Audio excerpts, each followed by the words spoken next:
Finishing out something tonight we needed to finish out for a long time and getting back after... we just need to finish it out in a quicker streak. WoodStock 99, people. That's right. WoodStock 99 finishing out here tonight. Almost pulled it. Almost pulled it. That's right. Because of old Jeremy. Not available. That's okay. That's okay. That's okay.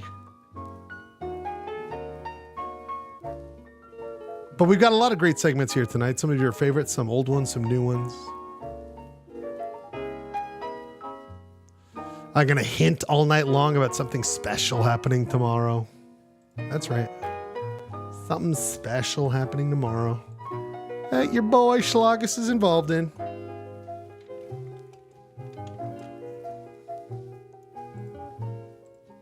I'm excited to hint at it. Will not reveal. But we'll hint at it. Also, you know, when nightmares come back, you're like, I thought I was done with that. Well, I guess I should say it was originally a nightmare, but it came back very positive. Well, maybe we shouldn't be that gleeful, and this guy will probably get a pardon, but we will talk about in point of order here tonight. An old nightmare comes back around. But maybe Polyester Blend is proven correct.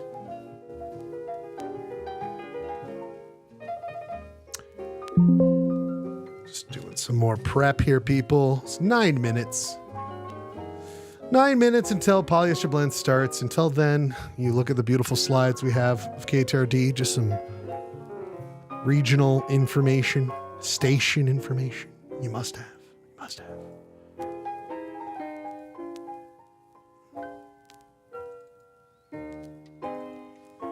I'm going to throw out some new ideas here tonight. Can't wait to see what everyone has to say about them. New bits. But sometimes I feel like, you know what? Don't be afraid to look back into the history of Polyester Blend, because you'll find some gems, people. You will find some gems. In fact, before we get started with the actual Polyester Blend, I'm going to play some clips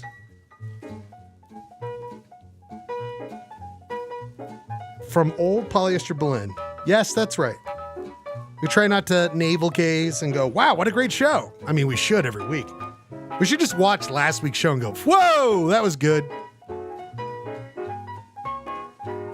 But we don't, because we create new stuff. But you would be impressed if you were like, whoa, I missed last week's show, but holy shit. That was good stuff. But why I want to bring this up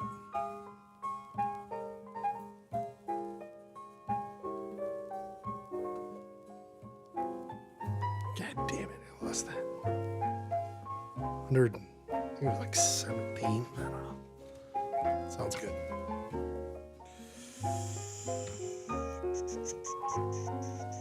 Ah, shit. Next time.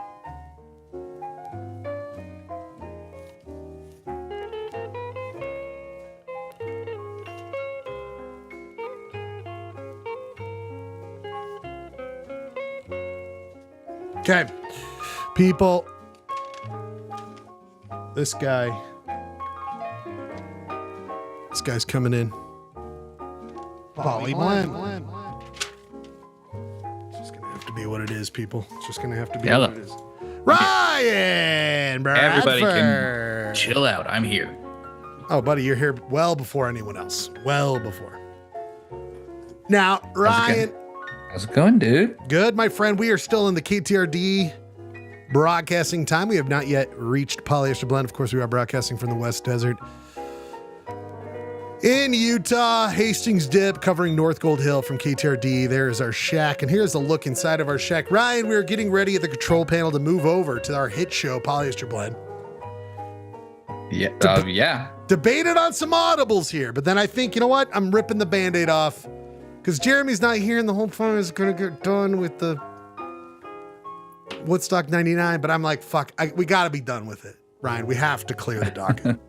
we got to start a new, we got to start a new pool, whatever we do. Well, do you know, I think I've already got it, but I'm of course always open to suggestions.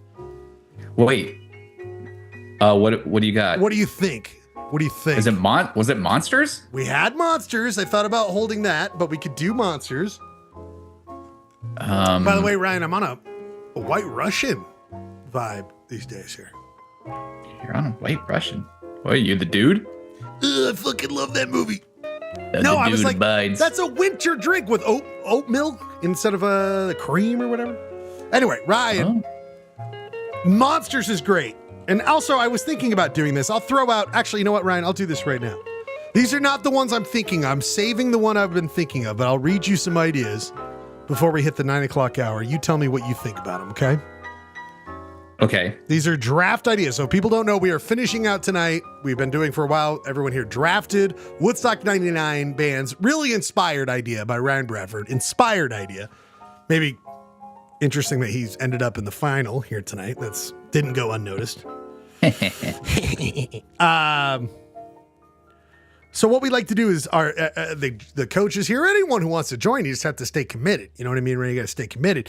And what we do is we pick a subject, you draft things from that subject. So in WoodStock 99, they drafted every band from WoodStock 99, and we went through a tournament where we give it up to you, the viewers, and anyone else who has a pulse that wants to vote on this, and we find out who will be the best of this. It then turns into a playoffs. And here tonight, you will find out who is the winner of WoodStock 99. Ryan, I love monsters. That was something I thought of, and I was like, God, it would have been good for Halloween. Maybe we save it. I don't know. But I have written down some ideas. We've got 4 minutes until 9 o'clock. Ryan, here's some ideas. This is a hyper-local one. Utah State Parks, not national parks, Utah State Parks, like Echo Canyon, and all these weird ones. It'd be very hyper-local. Yeah, that'd be pretty good. I mean, I don't know enough about the state parks. I know. That's why I don't think it'll ultimately get there. But Ryan, some more that you might like, my friend. How about this? Jim Carrey movies. Yes. Okay. Yeah. That's a winner in my book, dog. Jim Carrey movies, Black Sabbath albums. How much do you know about Black Sabbath? Or should we do? That's a band I don't really know. Or should we do 70s rock albums? You know what I mean? Or 70s rock albums? I don't know. Commercial jingles, Ryan. Commercial jingles. Ooh, that's a good one. Yeah, I would put that on the maybe. Okay, we're doing a maybe here. Then I was gonna, of course, go through some obvious bands. I think we all like Tom Petty, but I don't know if I know him. Maybe again rock albums. LCD Sound System, of course. I was like, best GIF, Ryan, best GIF or GIF, whatever you want to say. We pick all these different GIFs, and we do a playoffs of GIFs. Ooh, yeah. Let's see. I had some more here, Ryan. Some more here. I have not named, of course, the one I really want to do. Where am I more? I have more here. Oh, playoffs. Oh, best hair metal band songs.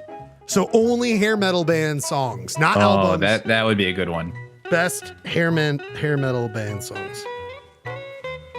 I still think, and we've got 2 minutes here. 2 minutes till we go to Polyester Blend. Best hair metal. We must also ask for different ideas out there. Different ideas. Ryan, before we get into different ideas, we must do some work on the show. Polyblend. And that is right, my friend. We must do this.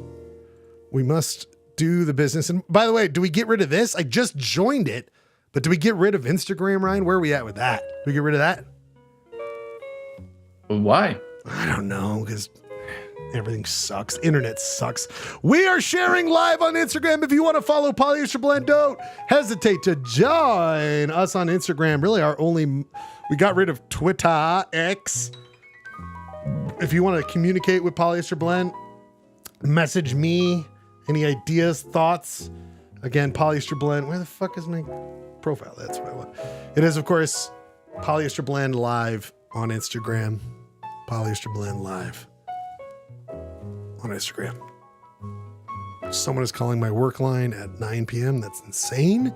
Maybe they're calling to join Polyester Blend. What do you think, right? Answer it. Yeah. See what they want. Be live on the air. Oh, no, we cannot.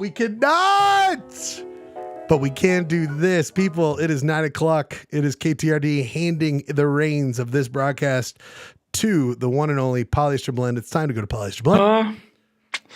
No. What a pity. No. Peace out. Rock and roll. TikTok. Time to rock. Play from the beginning. What are we doing here? There we go.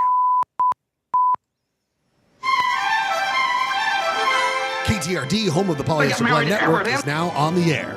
Welcome to another broadcast day.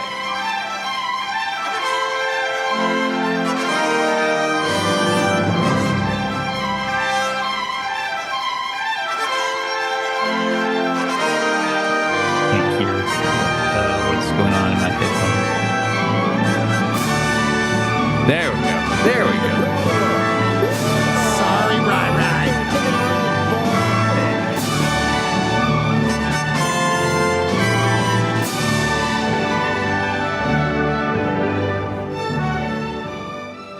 Polyester Blend Live streams Mondays at 8 o'clock over the internet from the Schledio in Salt Lake City, Utah. It's also simulcast from UHF station KTRD, 299 megahertz frequency from Hastings Dip in Utah's West Desert. As Polyester Blend Network and KTRD starts its broadcast day, we ask you to join us as we dissect, try to understand, poke fun, and also share our love of this strange Utah existence. But before we get... Oh, yeah. We're going to be doing that. We are going to be doing that amongst other things. Amongst other things. Just work. Why is this not working? People, our whole life is tech issues because we live in a tech world.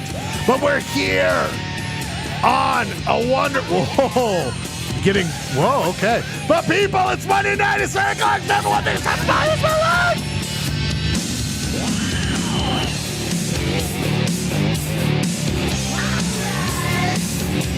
Sure.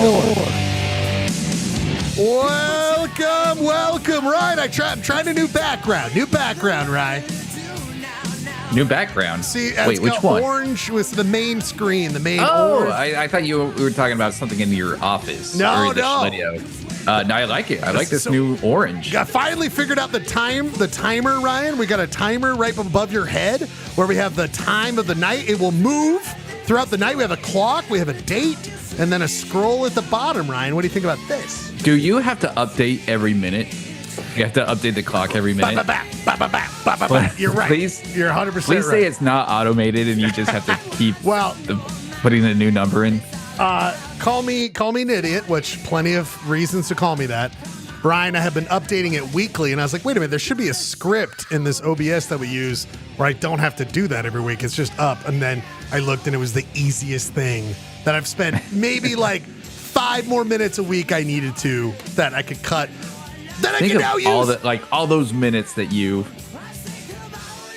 added up over 4 years. All the bits that don't come back to you. That's why I want to save time, Ryan. Not because I'm lazy, because I want to spend it with coming up with bits every week for all of you. And including a part of that is whenever I come up with a bit, Ryan, I'm worried because did I score at the beginning of the show? Did I make a basket? Because if of course I don't make a basket at the beginning of the show, that means we're going to have a bad show. And we've not really scored for a while. Ryan, what do you think? Am I going to finally do it tonight? I'm going to score? I have hopes. You're going to do it. Yeah, buddy. Yeah. Yes! Yo! Yes! Fuck yeah, dude. Yes. Yes! We're going to have a fucking good show, assholes! Never know if that energy I That was bring amazing. That was amazing. That was good. If that energy ever comes. It's the orange. It's the orange. The orange. As your mind is free from having to update the date. So true, Ryan. You have the time automated. Man, we're starting. You are doing it. Trying to always push.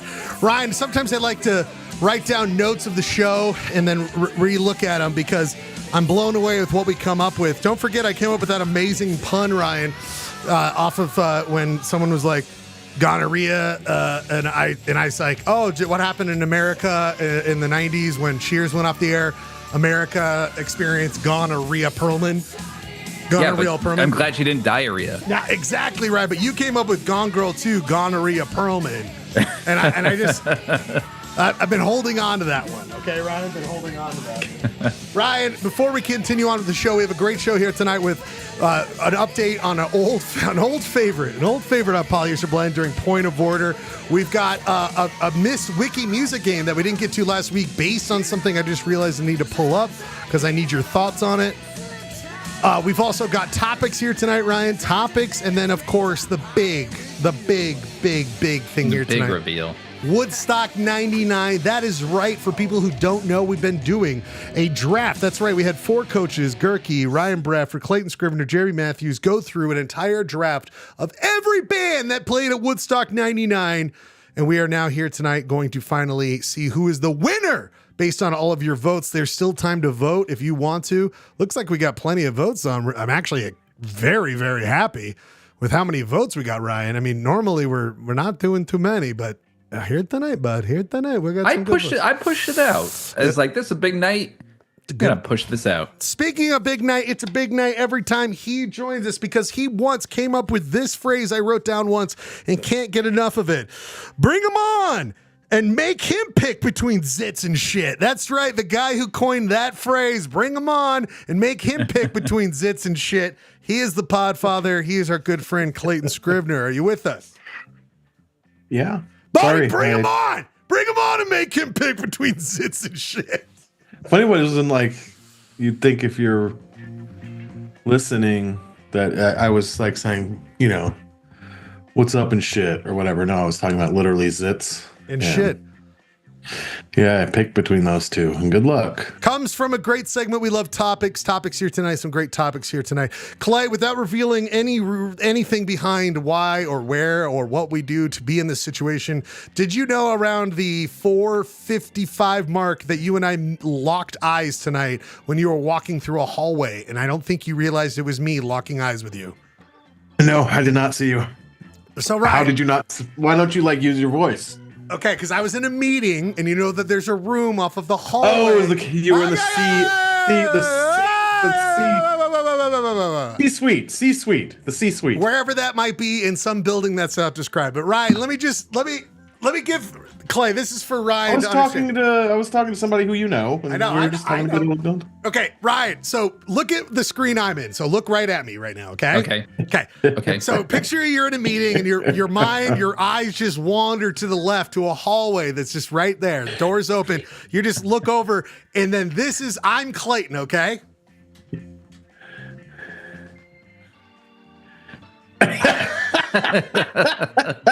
I did smile into that room. Sure, I knew somebody in there. Sure, I knew somebody in there. I was like, so Clay, I'm going to get a text from Clay in like 5 minutes. 15 minutes later, half hour later, hour later. No, he didn't register. He just smiles at any room like Clayton Scrivener smiles into a room. I saw a room full of people and I was like, I bet you I know somebody in that room. I thought we locked eyes, but we didn't. I was at your place of work, but not my place of work. You know what I mean? Whatever that might be. People, before we move on, Clay, we've got, of course, Point of Order, WoodStock 99 finale here tonight, topics, what's a Wiki music game. But a while ago, I needed some more notes on this, Ryan, some more notes. Ryan, you said this, and I'm still trying to figure it out, and I think I get it, but Clay can also help. Ryan, you once said, I want higher concept PBL. Higher concept. Oh, wow. I said that once. You said that once, and that doesn't sound like something I would say. If anything, I want lower concept. Well, it's stuck higher with me. Concept PBL. He says without like that kind of thing of like, don't think, just say. What does that mean to you, Ryan Bradford? Immediately, I think of Severance. I'm jumping right into Severance, which I associate with a high concept TV show. You start season 2, brother? Yeah. Well, let's get into that because I love that shit. We'll save time for TV talk at the end of the night. All right. So you're thinking Severance. Clay, when you hear high concept PBL, what does that mean to you? Literally the opposite of what we are. Okay. Wow. All right. Well, that's sad. Like you're like, let's change everything we know and love. I actually, to be fair to Ryan, I think just kidding. Come on. The night Ryan said that. Oh, by the way, you have the wrong date on this. Okay, that's why I was confused. What date do I have wrong on here? On the YouTube broadcast. It's the wrong 13th. Date. All right. I was confused as I was searching this to send it to all my friends. Send it right now. Guess what? By the time you send it, it'll be updated. No, it's not. I just fucked it up. All right, now I'm doing it one more time. Okay. Send it. No. Oh, shit. Don't send it yet. Oh, boy. Did we already send it? I haven't sent it. Okay, now send it. Send it! Okay, I'll be sending it. Excuse me. Something I got to update all of you guys on. Hold on. Burp Watch? Well, Burp Watch. I mean, Clay, again, I should go back. Before I go too much further, I would just want to say this. Ryan now it says January 2nd. I refresh it one more time. I just fixed it. Yeesh almighty. We're going to have to relive the inauguration all over again, you know? Oh, don't do that to me, dog. Don't do that to me. I'm telling you right now, guys, this iPhone business. Can we be done with it? I mean, I know it's revolutionized the world, but I'm trying to send myself a photo to do not even a great. Can we be done with this? I'm trying to send myself a photo. There we go. I mean, like, I'm trying to add. I thought you were going to like say something about like unfair labor practices. Or like... Well, Clay, thanks for making me feel like a dick. No, you're right. Absolutely right. No, here's the deal. I just wanted to send an update, people. Breaking news. Breaking news here on Polyester Blend. We have not talked about it for some time because I'm not joking. I was going to get on here and say, guess what, people? I think it's over. Our great national nightmare is at an end. But you know what? It not. Goes on. Because I was going to say to you all here tonight that I thought it was over. The great Polyester Blend, Chunk the Skunk watch cam. I thought I was going to say goodbye, but I went outside right before the show got started, go to the bathroom, get some ice, get ready to go, and this is what I hear on the other side of the fence. Put my phone over the fence and take this photo, you guys. Finally! Oh, man. Captured! Right for the first camera. time. I name it Chunk the Skunk, but it's really not Chunk the Skunk. That's on my neighbor's side. When you say captured, you mean captured on film, not no traps. No, I heard, and I was like, man, I don't want to get sprayed, but I got to put my phone, like, reach over, Clay. That's brave, dude. I know. I got very for comedy, and You're so brave. I put my hand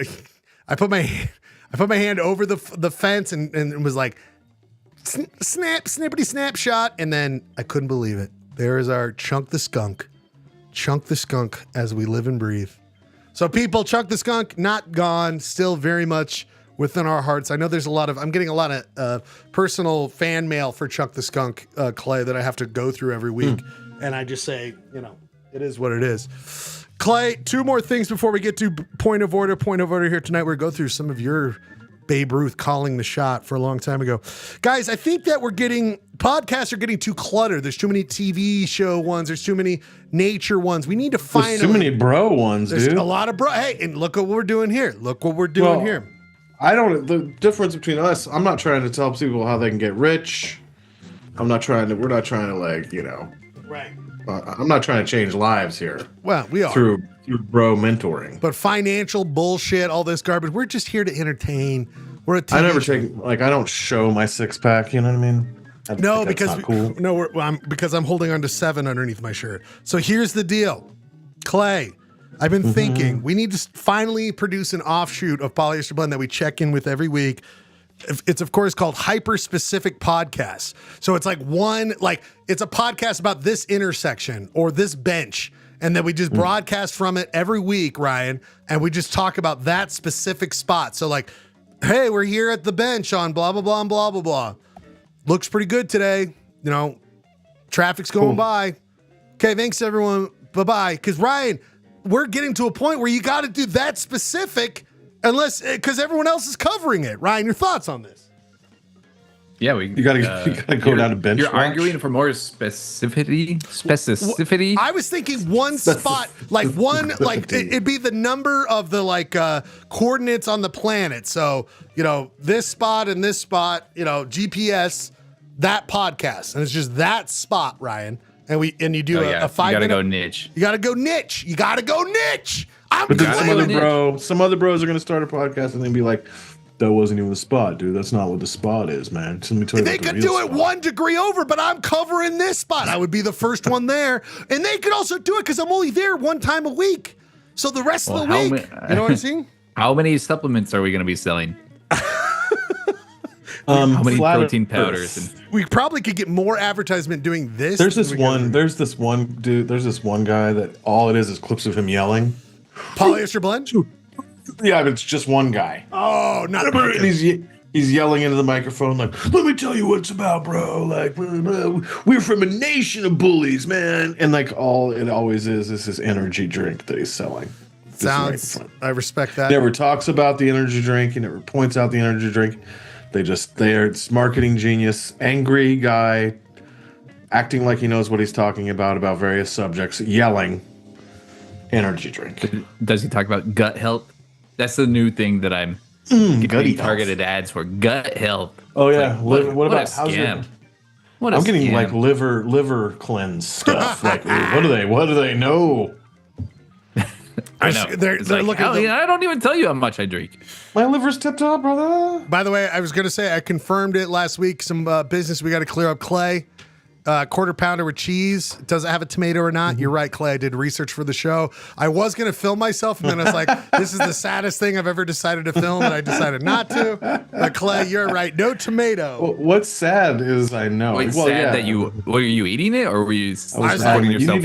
I was like, so I was literally like, get the camera, and then and then I was like, what am I? Oh my god, what am yeah, I you felt a doing? shame level you're not accustomed What to. am I doing? I mean, I shame myself every week, but that sounded like a bit much. The Next, shameful thing is knowing that you clearly have to order the quarter pounder deluxe in order to get this.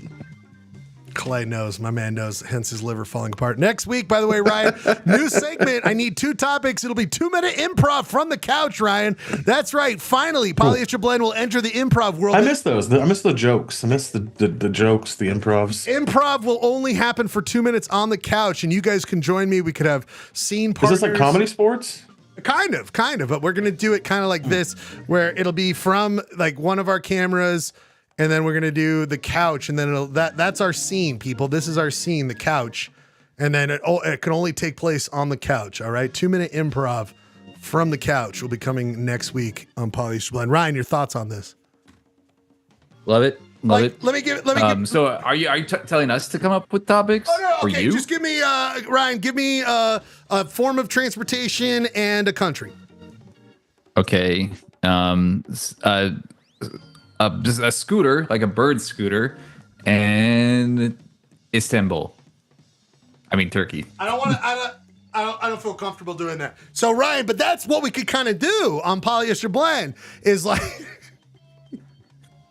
Oh, let me try this. I want to see the bird scooter in Turkey. Where are the kebabs? I want a kebab. I hear they got good ones in Istanbul. I mean, this is 2-minute comedy. I mean, that was the Okay. 20-second comedy. Whoa, what, buddy? I shouldn't have said country. How about this? Let's do this. Right? Give me something that's not normally a frozen dinner. Chili.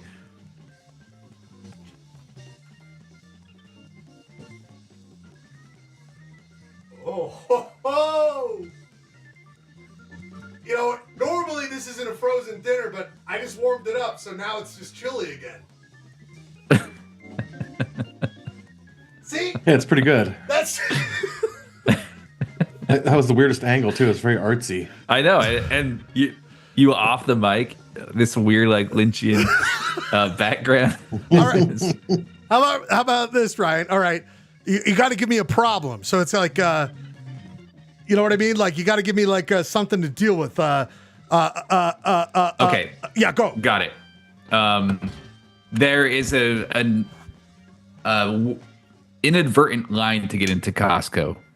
Oh! There is like, it is like a 30-second wait before the line clears, but you're in the front, you're near the entrance. What do you do?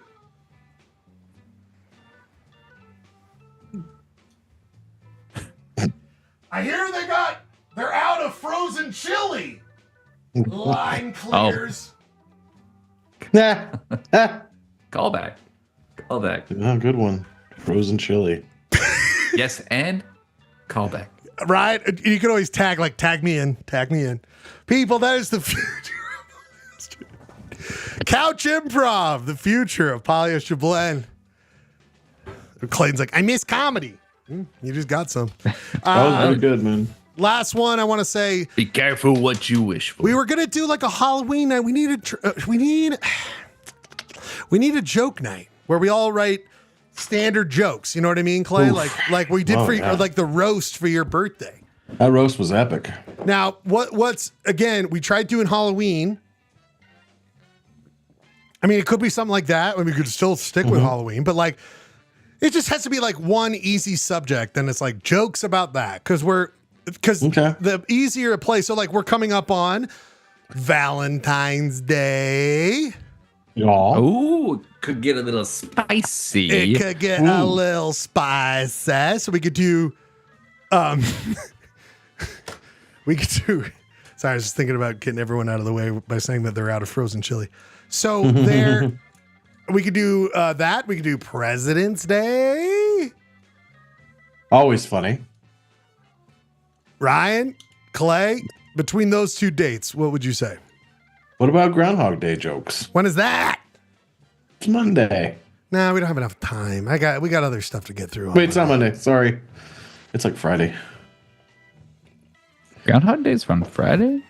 I think so. Clay, breaking news. Sorry, it is on Sunday. I still think we should stick to something else. I think we should do President's Day or Valentine's Day. What do you guys think? Joke night. I think President's Day. Okay. Yeah, Presidents would be easy. Because they're inherently easy to funny. make fun. Okay, we're doing it. President's Joke Night. I'm gonna hit you guys up with some Warren G. Harding jokes that will really Guys, knock are your you ready to fucking socks off? I don't want to shock you, but I have some not great words for our current president. So we're calling you can do TRUMP jokes? He was the best guy around. What about the people he murdered? What murder? What a murder! What murder? Well, people, this is good stuff. All right, President's Day. Was the best guy around. Best guy around. I love Utah. Me too. People, we got to get to it. It's time for Point of Order. Oh, but first, I just have to play a little bit of this. People, I take you back in time, Clay. I should have had an image, a time machine. Ooh, we're going back in time, Clay. We're going back in time. While we do this segment, of course, it's time for a little bit of Point of Order. Point of Order. Clay, I take you back in time to January 3rd, 2022. Going to winter, but then you saw the actual AlphaCon thing. I mean, you've been watching the show. You've been a part of the Polyester Blend for years now. You get it. You know what we talk about. Sound is different. It didn't feel much better. just like another. I thought Eric Mustos would be a part of it. Your thoughts on AlphaCon, Jeremy? Yeah, I'm kind of disappointed that Mustos isn't in the gang, but maybe he's not Alpha. That's right. We brought up AlphaCon when it was first announced. Clay. Play this video for people who haven't seen it yet. If you haven't been on Utah internet stuff, let us show. I think this is January. That's Bradford's like beard is looking thick. It's Omicron, right, Yeah. Ryan? Is that still mask? Yeah, this no, not 20. Well, maybe it was I can't remember. 2022. Can't remember. No, probably not. I'll tell you exactly what's going on. There was a resurgence, and they shut Sundance 2022 down. I remember that. Yeah. So yeah, we were locked down.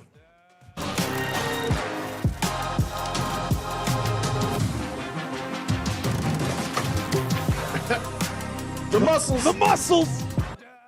Clay, how much that memory? sweater. Look at your cute sweater, my cute boy. The Bull, Clay. We did a whole man. deep dive. Ryan, how much do you remember about this situation? It feels like it was just yesterday. I know, I AlphaCon. can't believe this was 3 years ago. 3 years ago, in fact, almost to the day. We also did a follow up on it, and Clay, at one point, I can't remember the exact moment. I thought I didn't know. When did we do the shop? The shop was There it is. Oh, there's that poster though. You skipped over the poster. No, hold 'Cause when on. did the I know. remember someone What Mary created the Worth beta were we class? looking at? No, I think we did the U Shop Road this time. I think we did. Oh, is that the Wilbur on the ship? Yes, it was Storyline? around. Okay, this was okay. So one of us. I mean, that's probably Clay because it's very cheap and very easy. Jesus, what the? I think you did this, Ryan. Oh, that was me. Yeah. And then of course I did the Tip and of course I did the 0%. best one, which was they mistakenly did AlfCon at the same time. They just repurposed it the next week and did AlfCon because they just took the alpha and put an F on. You're right. Yeah, that was truly genius. Way better than mine. And you didn't even show what my concept was, dude. I think I might have won that month. If you can remember your concept, I will be blown It's away. Polyester Bowl Live, dude. That's pretty good. Come on, man. He's having a pun in there. We need Play on Jeremy words. to vote on this again. But anyway, we clearly covered this. A lot of people did. Clay, I was trying to say this the other day. Is it wasn't like we were the only ones covering this, but we were on. We it were early early. adopters. It was, and like we were pushing it. We were making content. We did Photoshops, Clay. We did segments about it. I don't know if it was one of these episodes, but I did a deep dive where I went to what he was promoting, the website, and he had this video of like how does it work, and we watched it. I don't remember if it was in one of these episodes, but we went through like you get an Amazon store and you do that. All the shit I think they used the as Amazon evidence. They store. used it as Yes. evidence of like, Yes. no, that's not how it works. Clay, you might have, I didn't read all the details. Clay, Ryan, I don't know if you saw this, Ryan, but again, the bull, oh boy, he has been lassoed up, Clay. He's in the pen. They have snipped his, you know what I mean, Clay? He is not the once mighty bull that we thought. I like the joke. You know how you have like those pants? You know how you like those pants? Oh, Like the idea that he goes to prison. He's like, do you have anything tighter? well, that woman made that joke online that it made it to like that woman online made that joke. There was a popular like insults on Reddit, and it was like he made all that money, but he couldn't afford his own pants and not wear his wife's. You know, something like this. Yeah, Like it's He was really into tight pants. we watched so many videos, you guys. We watched I know. a Oh, the lot. Lamborghini thing, right? You gotta have the Lambo. The best part, Clay and Ryan, is in the article that KSL put out. KSL, by the way, KSL, probably his people, is they said that he took the initial embezzlement money and spent that 50 grand on was it 50 grand? I don't know. How much does a Lamborghini cost? I think they said 50 It grand. was a $50,000 down payment. That's what Jesus Christ. Could you imagine that, Clay? I'm sure. Imagine a Lamborghini is about $250,000. Oh my God, Clay. Look at all he said. I mean, look at your face right there, Clay. You're doing it right there. That says it all. Right. That's a key that someone brought up. Look at the boots. Look at those pants. Look at the pants. The boots. Anyway, I mean, do we call him or do we call him? How many of our TPOS eventually, Clay, have been indicted? How many of them fallen from their ranks? How we smell out a rat like we do so easily. I mean, Clay, this wasn't an easy one to call, but I mean, It was pretty easy. but the saddest part was friend of the show. Let's call him the geek, Robert the geek. He pointed out very quickly, pardon coming, pardon. Oh, it depends. But there was a time, in this time, I think around 2020, was it? Yeah, it was 2022 because it wasn't until 2023-ish that, Operation Underground Railroad hit the skids too. So another major problem. And I remember, yes, Clay, and I remember actually doing the research on the AlphaCon, and it had an Underground Railroad sponsorship, I believe. And I remember that's how I got clued into Underground Railroad. I was like, why would you call yourself that? And then it just keeps going from there. Because you have a problem with things. But Clay, like back in the day, I feel like if you were embezzling, you were way less visual. Like Underground Railroad, The Bull, all these guys are so about the social media wearing the tight pants and the boots. You know what I mean? Like they're Well, I mean, it just goes to show you. I mean, if they're not doing this because other people are getting arrested, they're doing this because many people get away with it. I think for every Ponzi scheme that like ends up in a federal indictment, there's probably hundreds. It's not like these people are just inventing these. Like the bull didn't just come up with this. Someone else showed him how to do the Amazon store fraud. Maybe shouldn't have done the AlphaCon. You know what I mean? Like maybe should have kept that shit a little quieter. You know what I mean, Clay? I just like how it's like, we're gonna show you how to make $1 million. Our innovative technique. All you need to do is sign up for 10 easy payments. Get the platinum package. Come to AlphaCon. Spend $3,000. That's the way it's actually $2,000 because no one's signing up. $1,000 because no one's signing up. And let me tell you, it's innovative. It's fantastic. You do a little bit of a deep dive. It's like sell your shit on eBay. Dude, I mean, seriously, the returns in the less we were talking about this at the time that Put up your eBay store. it was just, I mean, Ryan, What Ooh, are your VIP. thoughts? What are your thoughts about this, Ryan? We're well, you guys are head of the curb, like you called it. Called it. Anyway, Called it. Ordah. Clay, again, you said something at one point. You're like, I smell indictment or something like this. I think I said it. If I was a federal prosecutor, my antenna would be way up. Or That's something right. like that. That's anyway. People listen to Polyester Blend. We're your trusted news source. And guess what, Clay? How many federal indictments have you had yet?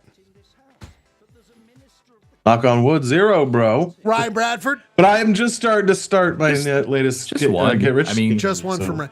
We've Just one. between all three of these Huskies, large boys, one federal indictment, people, and that might even be expunged at this point. You know, you were talking about high concept PBL. You know what would be pretty sick is if we for one episode, we did AlphaCon. we did our own get rich quick infomercial I love that idea. That's high concept. That Clay, where it's actual just starting a Maryworth. Oh my god. Something like that. It's got to be starting the a Maryworth right fan product, club. the right product that we Right, sell. right. Got to come up with the product. By the way, Clay, It's gotta be that ridiculous. Didn't have time this week, but just know that we're getting. Remember the video of the state legislature that was doing the rounds this week? You know, welcome to the state legislature. Oh, it's that real- ridiculous. Yes. Polyester Blend might be getting its own here coming soon. Here. Oh, nice. Next one out of our good friend. I watched Blue Velvet this weekend, guys. Last time you watched Blue Velvet. Oh, I started watching it this weekend. And I fell asleep, but I've seen it. Yeah. I mean, Pace. He's of a different time. Clay, last time you watched Blue Velvet. 90s. Loved it. There's 2 moments that truly had my heart, and I've seen them before, but they just are the best. What kind of beer do you like? Heineken? Fuck that shit! Of course. Pabst Blue Ribbon! Of course. The And then number the one. woman- That's the one. The woman dancing on the car too, by the way, when they're beating the shit Oh out yeah, of Kyle. that is a That's horrifying scene. a horrifying scene. But I found this one. I'm like, you know what? Until we're sick of looking at it, David Lynch interviews are the best. Here's him. I think it's during Mulholland Drive Oscars. Let's take a look. Okay, now I've That's Roger Ebert on the left, if you didn't know. got you where I want you. And Ken, you told me that your picture spoke for itself, but tonight Naomi Watts told me that she plays, as far as she knows, between 3 and 6 characters. How you doing, Roger? It is a mystery to a lot of people, but Roger said even when he didn't understand it, he was mesmerized. You know, next week I'm going to take that picture to the University of Colorado on DVD. We're going to spend 10 hours over a week going through it a shot at a time, and at the end, I'll be able to understand it. You better believe it. You already do understand it. Get a lot of good coffee, though, and some good food. I understand it emotionally, and that's the important thing. Exactly right. And I want to thank you for all the help you gave the film, Roger. Well, it's a good film. Thank I you. mean, it's a fascinating film. I love films that refuse to be over. Okay. Thank you, David Lynch, Oscar-nominated director. Okay. Get some good coffee and a good meal. You'll enjoy it. Dude, I've never seen that interview, but Roger Ebert notoriously hated Blue Velvet. Well, I mean, you could tell. Maybe. Roger's totally trying to. I mean, he might have loved Mulholland Drive. He's trying to make good television by egging him on. But what I love about that is Lynch, I think, is probably like, you like that movie. I'm not biting on this. Also, have some good. I mean, he's David fucking Lynch. Yeah. I also would you ever see 2 people that know that much about film ever doing an Oscar interview ever again? And but yeah, that's amazing, by the way, Clay. Because that's on ABC. That's prime time. That's not, the film. It's not like IFC or whatever. Well, it's the more, it's sadly in his death, guys. But the thing about David Lynch that for me personally, you guys have maybe come to this conclusion earlier, of course, it's just how much he is. His timeline is his timeline, and he interacts with people who aren't in his timeline, but he's not mad about it. He's just in his own timeline. And that's his, to me, that's just a guy who's like, coffee's good. Food's delicious. I know this guy, Roger Ebert. Bye-bye. Like, he's just in his own world, and I can't get enough of it. Can't get enough of it. Finally, people, this is truly unsettling. Truly unsettling. Ryan and Clay, how much have you guys been watching modern-day Chili's ads? Ooh. I couldn't say it that I have.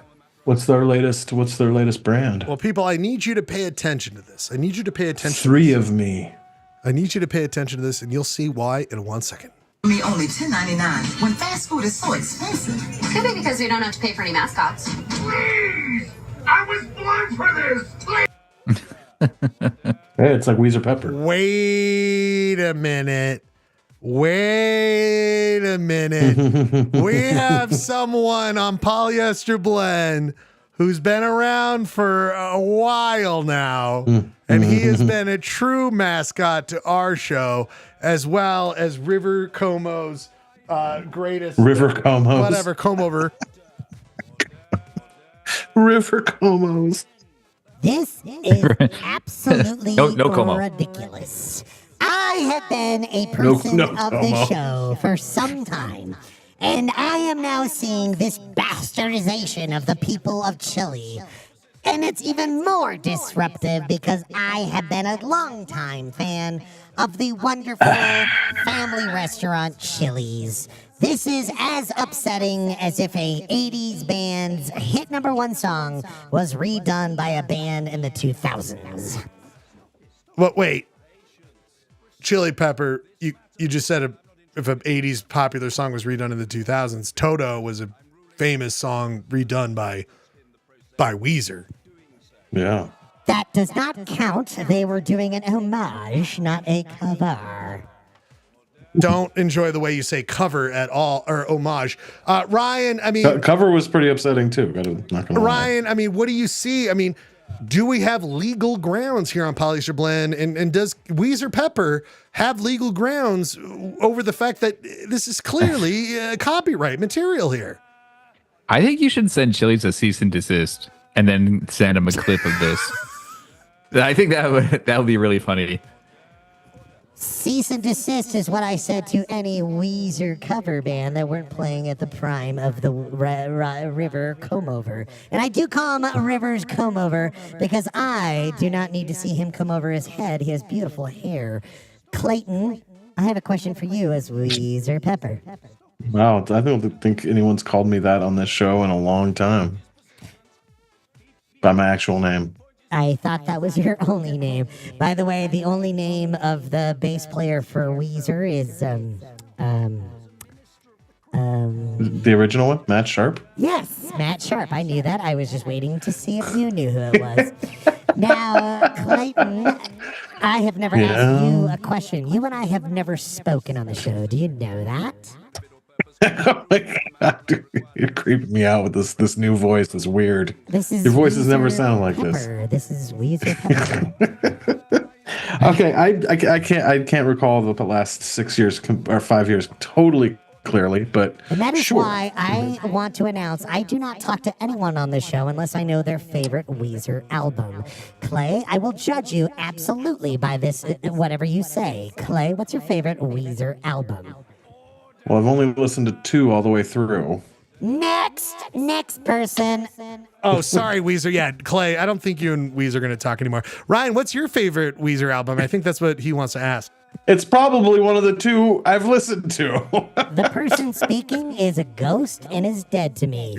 Ryan Radford, what's your favorite Weezer album? Weezer Pepper. I think it's Hurley, named after the Lost character. I think I'm hurling over the idea of that being the best Weezer album. Both of you are as worthless as I thought, as much as this Chili's person. Now, I often go to Chili's after a Weezer show for their economically priced items, as well as a wonderful neighborhood atmosphere. But I will definitely have to rethink this. I'm going to sit in What neighborhood silence. is that? It's called None of Your Damn Business Street. Goodbye. Wow, Jesus! Weezer Pepper turned into a Pepper diva. turned into he's always been kind of a dick. Guys, But you could understand. He's dealing with a lot right now. You know what I mean? He's got this he's got this clear fraud right here, right? You know, and now I talked to Weezer earlier and I got to this conclusion. Ryan and Clay, I think this is why he's so upset. Ryan, you know, Ryan, you remember our favorite scene from Alien Resurrection, right, Ryan? Yeah. Oh, yeah. Oh, now, yeah. Ryan, what is about to be depicted here before you see it? To give Clay, you don't know Alien Resurrection at all, right? Nope. Okay. No. Ryan, describe what we're about to see. We are going to see, so this is a clone of Ripley. This is many years in the future after Alien 3.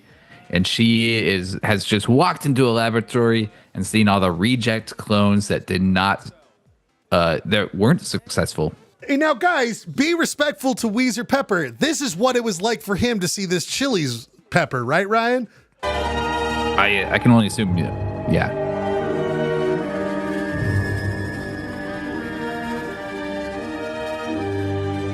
This is Weezer Pepper looking at the Chili's Pepper now.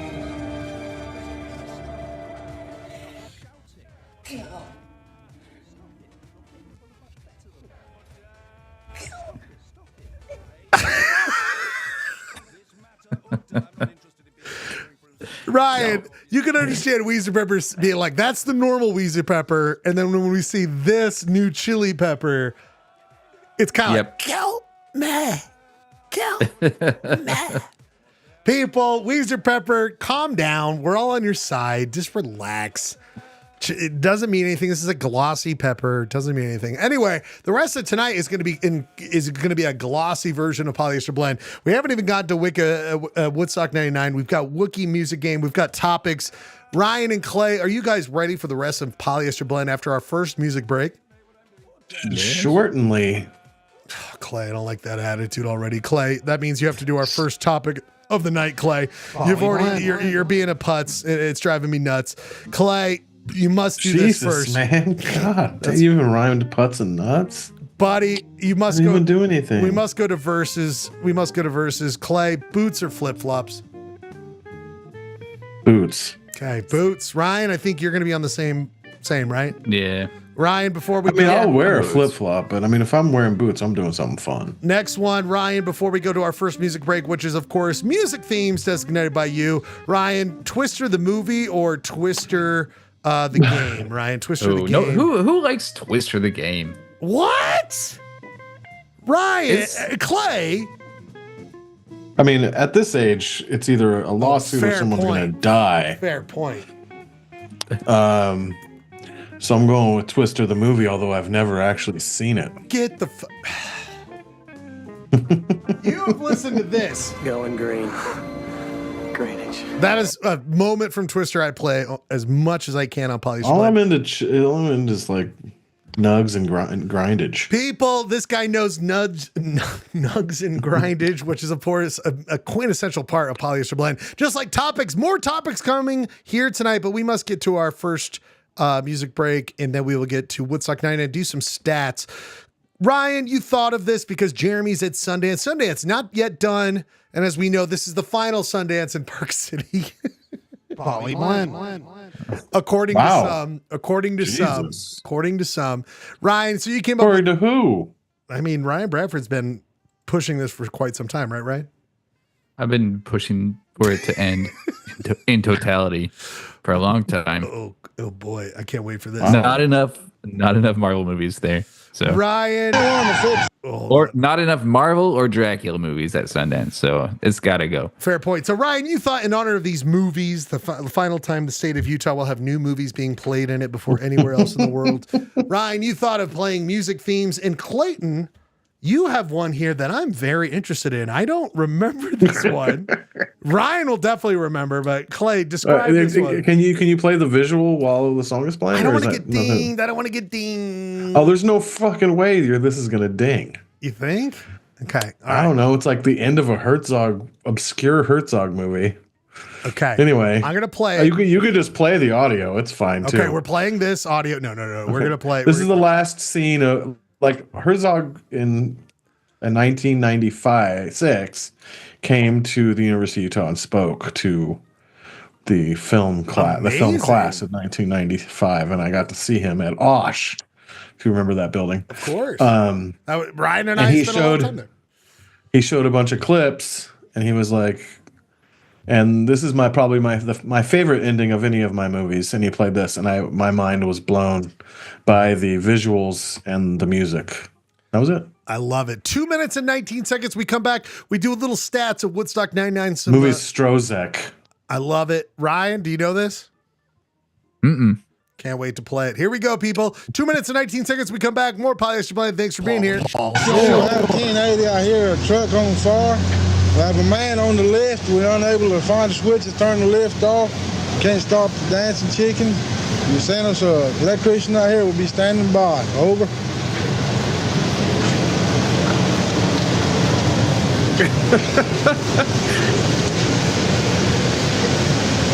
You can't see it. Hold on. Hold on. God damn it. I got to do all this fucking shit. It's such a ridiculous. Hold on. It's so ridiculous. It's coming, Clay. Makes no sense without the visuals. Coming. All right, here we go. 2 minutes. It makes no sense anyway. We have a 1080. I hear a truck on fire. We have a man on the lift. We're unable to find the switch to turn the lift off. Can't stop the dancing chicken. You send us an electrician out here. We'll be standing by. Over.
That's fucking cinema.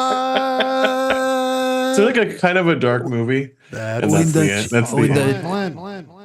When the duck plays the bass drum that reflects the cold chaos of and nature together in my heart. On DVD. If you catch it, the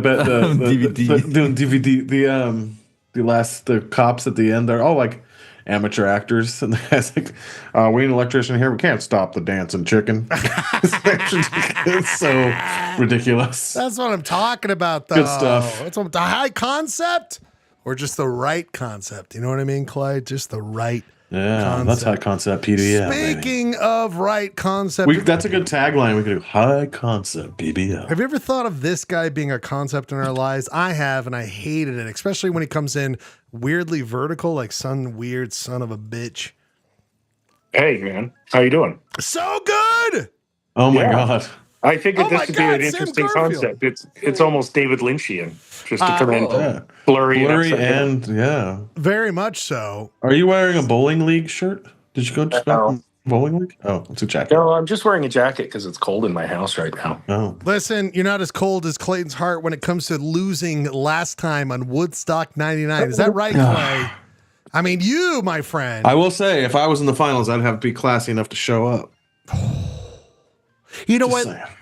Let's get to some of these items before we get to the actual final. People, I saw that guy walking down 300 South with a Sundance playbill in his hand. and by the way, we are talking about, let's get into it, people. It's time for KTRD Sports. We're doing WoodStock 99. Let's get into it. The following is a presentation of KTRD Sports. That is right, everybody. We are here live on another edition of KTRD Sports. This week, we are finishing up the wonderful world of Woodstock 99. And if you don't know, there's been a longtime friend of the show, Burnt Turking, who has been our voice throughout this experience. I must hand it over to Burnt as he goes through what's going on.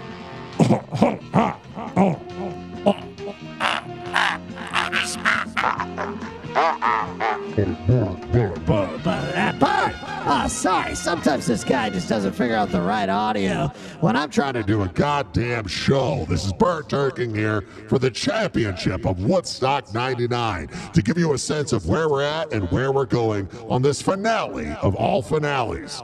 People, let's meet the coaches. First up, you remember him from such three-arm soccer games as Woodstock 99. Coach Ryan, who's in the finals, right, Ryan? That's right.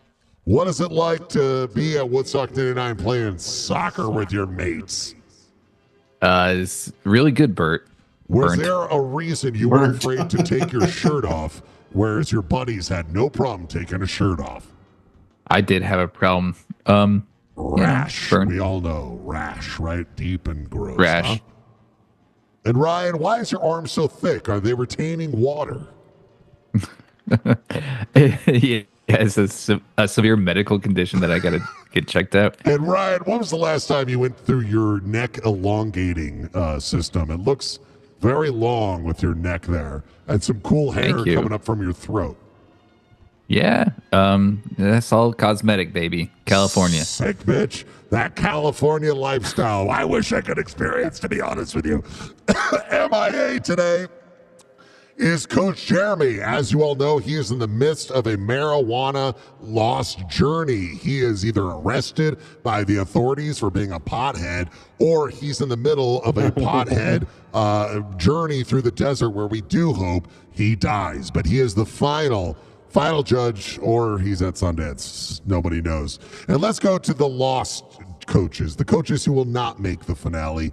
We must first go to this guy, ripped son of a bitch, long-necked, Clayton Scrivener. No one's ever described me as long-necked before. That's cool. Clay. And ripped, yes, definitely. Clay, have you ever heard? But not the right kind of ripped. Clay, do you ever hear church bells and say they're dumbbells because I only want to use dumbbells to work out? Those bells are dumb because you can't lift them. Clay, you're a big health guy. How much protein you eat today? I don't know, man. And where are the stools at, Clay? I just, with the people want to know. Stool samples? Yeah, lots of fiber. Or are we working with a low fiber content? Probably need to up my fiber. Clay, we want you to be Google. We want that high fiber. You know what I mean? You give me a low fiber. Speaking of fiber, this guy's been covered in fiber. He's been covered in fiber for some weeks during Woodstock 99, and his results are just as fibrous. Gurky, our failed coach. Your thoughts going into the finale? I don't think I was a failed coach. I was an underdog. I was out there fighting for the ones that might not be as musically talented or popular. Yeah. But all right, that's true, but you are definitely a shitty coach, and I do mean that more ways than another. This is Burnt Turking here, handing over the reins to one of my favorite Husky boys in the continental United States. A lot better ones out in Iceland, a lot of fatter boys I love, but I love this one in Utah. He is our host, Ryan Schlegel. Take it away, Ryan. Why do you have to say When any of did that? Bert become like so salty? Wow. No, all of the characters are calling me names today. I don't know what's going on. Guys, asking me about my fiber. Come on. I don't control. You didn't even ask me about the about the contest. I don't even control any of them. I don't control any of them. People, we must go to a press conference, and Clayton is right. We must get the word. Before we get to our finalists in this WoodStock 99, we want to hear from the coaches that aren't there. But truly, before we get to that, let's really see where we're at. Let's get a sense, people, of where we're at in this exciting, amazing game of WoodStock 99 playoffs, and we got to go through the numbers. I wish I would have had them a little bit in a different format, but we're going to go through it this way.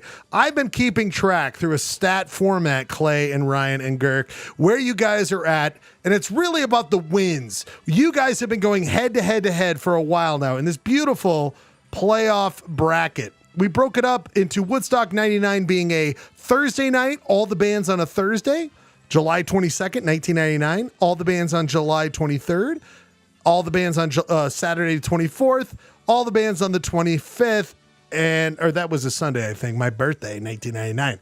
We also broke down the Rave Tent, Wild Card, Emerging Artists, and then the fans. All you fans have been voting, and we have gotten down to just two. But Ryan and Jeremy are the final two. Let's go to Clay. Clay, you had first draft opportunities. You took Korn. Where are your thoughts on how this entire WoodStock 99 has gone? Let's go to you in the press conference, my friend.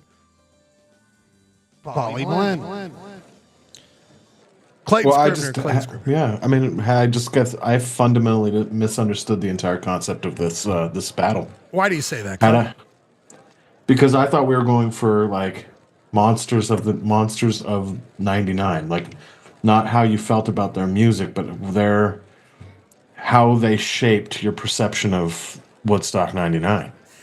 And Clay, you picked Korn, meaning you think that was your best choice of you if you were to come to what represented Woodstock 99 the most. You think Korn watch the clips of Korn playing and then watch the clips of Bush playing. We're going to go over some of your picks, Clay, and some of your other picks and think about them. But we must go to Gurky, who's been out of this contest for some time. Brush off the dust, Gurk. Now that you're looking back on this, Gurk, let's take you to the press conference. What do you think about what Clayton just said? Should a band like Korn or another band represent it better than what's being in the final? I mean, I think it's pretty clear why we're both on the outside of this one looking in. We're just not very bright at the end.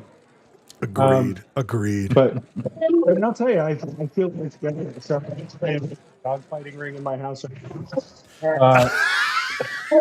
Clay, yeah, Girk, it does sound like there's audio just of mauling animals, and maybe they're fighting over what you should have gotten further on in this world. We must go to our first champion of the night. He is the champion of making it to the final. He is one of two. The other one, too much of a baby to show up here tonight. Very high on pot. Ryan Bradford, we must go to your press conference and think about where you're at here tonight in this finale of Woodstock 99. Yo. What do you think? Where you're at? Listening to Gurky complain, Clayton complain about where they've been. You were the guy who came up with Woodstock 99. What are your thoughts on where you're at and everybody else's choices? These guys I think he was jealous when I got Korn. It's Not your press he was jealous when I got Korn. He was jealous when I got Limp Bizkit. He won't admit it. He won't admit it. Listen, the cream rises to the top. The corn rises to the cream corn rises to the top, but this time it didn't. Ryan, now I wish you didn't make it to the final, but go ahead, Ryan. Go ahead. I am the cream. I'm very happy with where I am. I am surprised. I am. Bet you won't. Clayton, I share your wonderment and frustration that Limp Bizkit and Korn did not go further. Now yeah. Our highbrow ass voting friends didn't understand. They didn't get what do they say in the parlance of our times? They didn't get the. They didn't do the assignment. They didn't understand the assignment. That's very true. People, welcome to the KTRD Sports Panel. This is just as like you are on TNT or any of these famous panels. My name's Ryan Schlegel. To my right is, of course, Clayton Scrivener, and then Weezer Pepper, who's a little salty over the chili pepper. We're going to let him work that off and not talk because he'll just yell at Clay. People, we must look at this. These were the first selections. So I bring this up, Clay and Ryan and Girk and Jeremy, wherever you are. Just so you know, Clayton, you picked Korn number 1, and then it was Guster, then it was Alanis Morissette, and then it was no. It was Korn. It was Alanis Morissette. It was Bush. It was Red Hot Chili Peppers. Then it was the opposite of whatever that is. I don't know, something like that. So anyway, the first 4 picks were Korn, Clay, Alanis Morissette, Jeremy, Bush by Ryan, and Red Hot Chili Peppers by Robert Kirky. Robert Kirky, you look at these initial draft picks. Do you still feel strong that you pick them? Do you feel like the people just don't know what your art is, and that is picking good Woodstock 99 picks? I mean, I feel like maybe part of the problem is that everybody, in this room except for me is too young to appreciate the magic of Woodstock 99. Whoa. Whoa. I was there. And you can't, I don't know. I was giddy. I was giddy when I got the Red Hot Chili Peppers in the 4th pick. I thought that was going to take me all the way. And I think they ended up losing to I know. I'm trying to find John Spencer Blues Explosion. They lost or something it. Like I know. that. It was James Brown. James Brown. Early, first round. They lost. I thought Bruce Hornsby really was gonna just go all the way, but whatever. Okay, I guess I need to retract what I said about everybody being too young. They picked James Brown over the Red Hot Chili Peppers. The oldest people.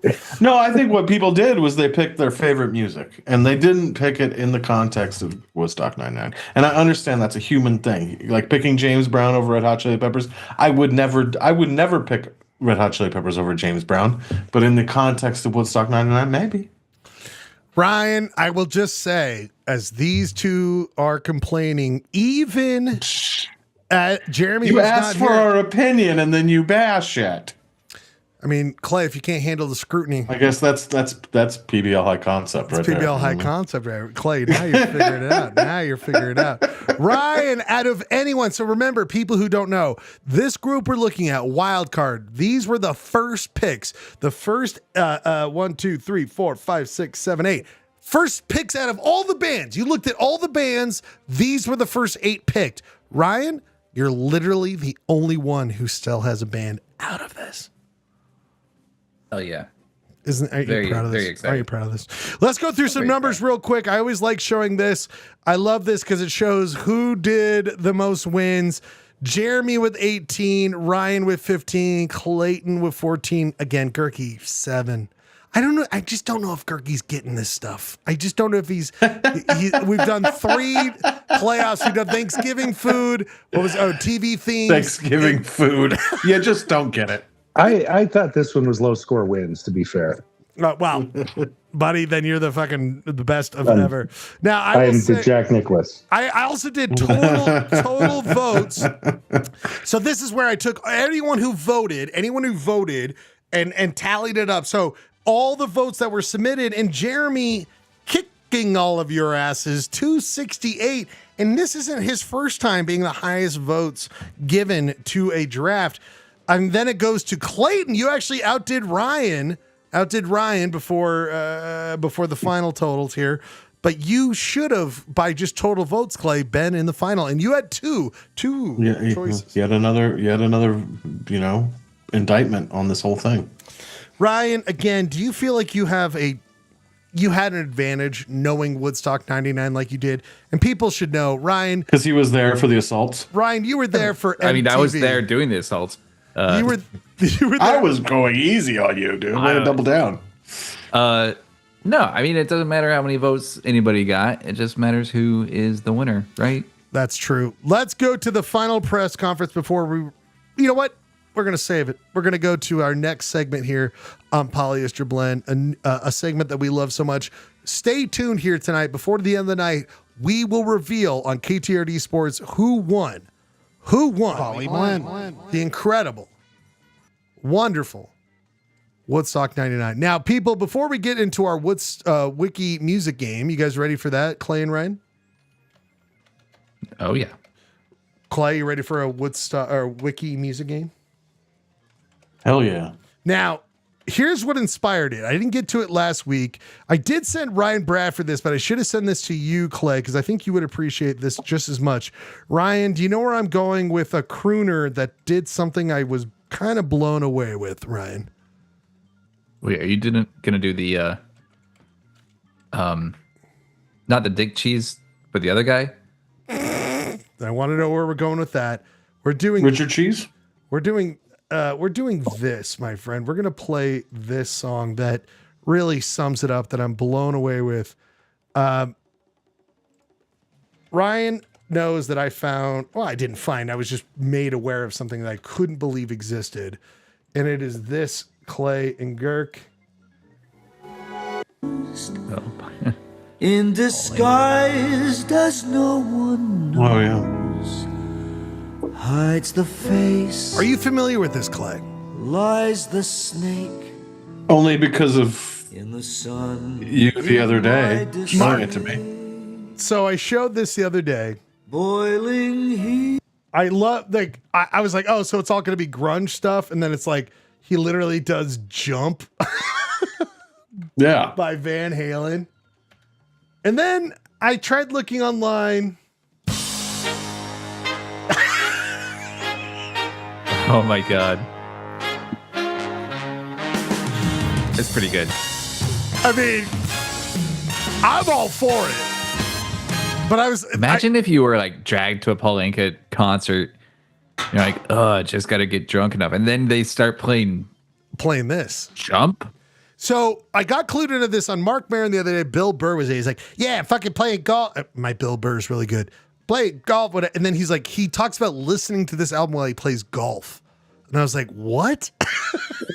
That's insane. Also, respect. And then I went down the Crooners list. There is a Crooners list, everybody, on Wikipedia.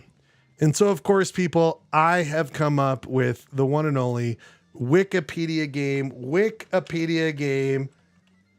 And let me see if I can find this. Ryan, can you stall for 1 second and tell me your thoughts on Crooners, this whole world of Paul Anka? Like, any thoughts on this, Ryan? I mean, I think last time you showed us this, Clayton brought up Richard Cheese. Yes. Which, had you not heard Richard Cheese, Schlegel?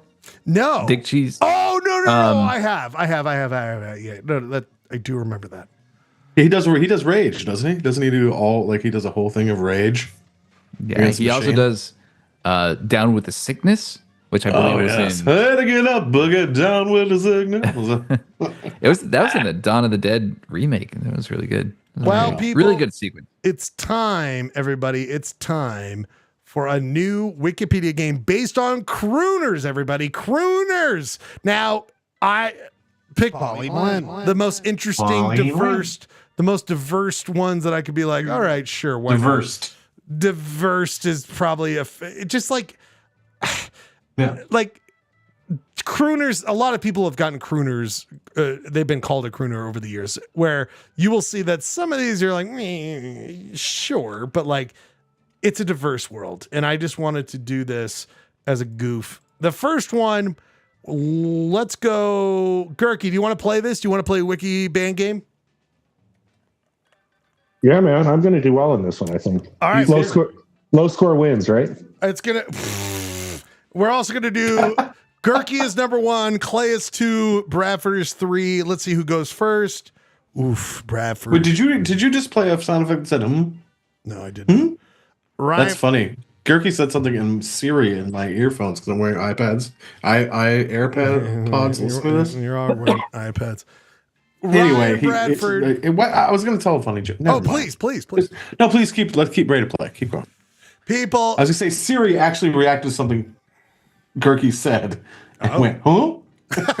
In my ear. Talk about in my ear. Crooners. Crooners.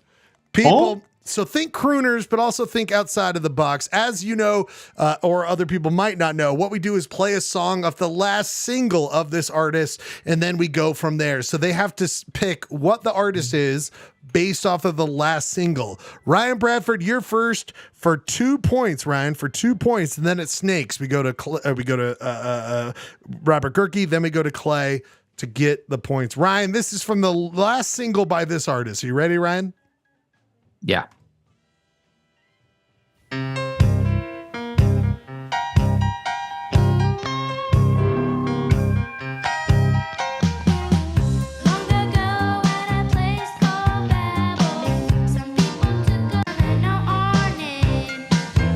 Now, Ryan, this is, of course, from the Bible stories presented by this person. I felt that this wasn't fair because it was the last single, Bible Stories, but the last reissued or the most popular song by this artist because he did Bible Stories. Maybe that'll help you.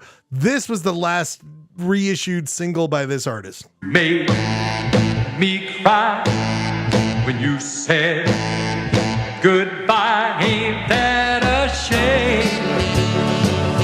My tears fell like rain. Ain't that a shame? You're the one to blame. You broke my heart when you said I always play 30 seconds of the song. Ryan, do you have any guess on who that is? You don't usually play 30 seconds. I always do. I always play 30 seconds. Okay. Oh man, this is gonna be a rough wiki game. Mm-hmm. Crooner, Ryan. Sinatra for Frank Sinatra. Now, Ryan, you have ears, right? Nobody fucking cares about crooners. Wow. Robert Gerke, you heard him. I'll play 5 more seconds. You don't need to. I was going to say, I know who this is. You know who this is? I think I know who this is. Fuck, if you know who this is. I think you said Bible Stories, so Yeah. kind of a clue that it's probably Pat Boone. God damn it. I thought I was going to. Hey, Ryan, you just want to take your name off of this because you're going to get smoked, dog. You're going to get smoked. I know when you have two other people going, damn it, I knew it was Pat Boone. I never even heard of Pat Boone. Never even heard of Pat Boone. You know who Pat Boone is. Ryan, you know who Pat Boone is. Okay, Girk, you can keep getting points. If you lose it, it goes to the other people, but you can keep going for one more point. Is Pat Boone still alive, Girk? No, he is not. What? Clayton Scribner, is Pat Boone still alive? Yes. Oh, you guys, unless something changed in the last week, Pat Boone is still alive. You can In fact, I would have said dead until Gerke guessed alive, and then he was wrong. Number of studio albums by Pat Boone. Now, Clay, you've got to know that Pat Boone has been sexually active. No, he's been active as an artist since 1953. And you got to remember his last album was a bunch of Bible stories that kids are belting out. 1953, Clay. 1953. How many studio albums does Pat Boone, within a margin of 1, either 1 minus, 1 plus, within a margin of 1, for 2 full points? Within a margin of 1? I gave 35. you 1935. 35. Back to you, Ryan Bradford. You're just learning of Pat Boone, right? By the way, Ryan, we have a constitution. We're named the United States of America. Music is played through different sources. Ryan, oxygen is how we breathe. Anything else you want to know about life, I'll tell you. Wow. But Ryan, he's equating Pat Boone with oxygen. Pat Boone is America as America can get. Since 1953, how many studio albums, Ryan? Clayton said 35 within a margin of 1. 27. Last chance to get points on this, or I'll reveal it. Gerke. I'm going to guess 43. 43. You'll see the right answer on your screen. 78 studio albums. Holy crap. 78, guys. 78 studio. And some son of a bitch probably has every single one. Oh my God. I got the complete Pat Boone. It's Ryan Bradford's doppelganger. People. The box set is just like. Ryan Bradford has a whole ancillary hard drive with just Pat Boone songs. You want to come over, dude? I got the Pat Boone box set. Clay, it's just a hard drive of songs. You're lucky, Clay. You're lucky because you will listen to, I again named it the Bible Stories Sing-Alongs, Pat Boone's favorite. This is the last album by Pat Boone. What year, within a margin of 1, did this come out?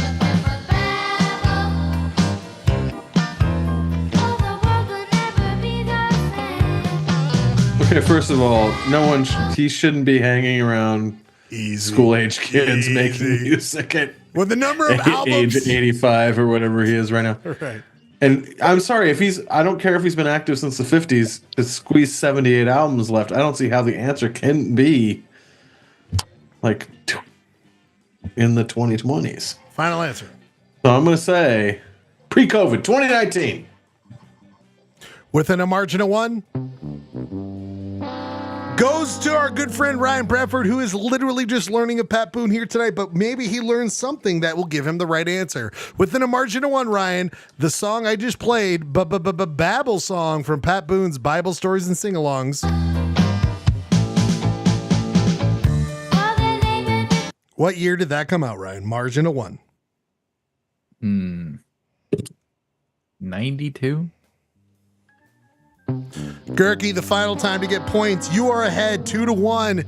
You can get even larger of a lead to these other guys. I'm going to go 2023.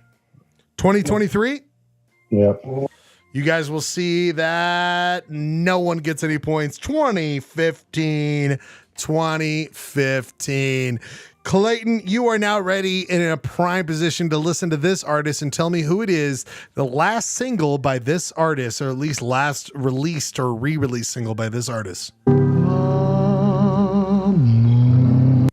Crooners, remember Crooners. Yeah. Belongs to everyone. I'll play 30 seconds, but you can guess before that. I'll stop it when you tell me. The best things in life are free. The stars belong to everyone. All right. 30 seconds is up. Who is that artist? If not, it'll go. Chet Baker. Now, Ryan Bradford, you said before the show started, you're like, I'm a crooner booner. I love my crooners. Ryan? Oh, it's got to be Frank Sinatra.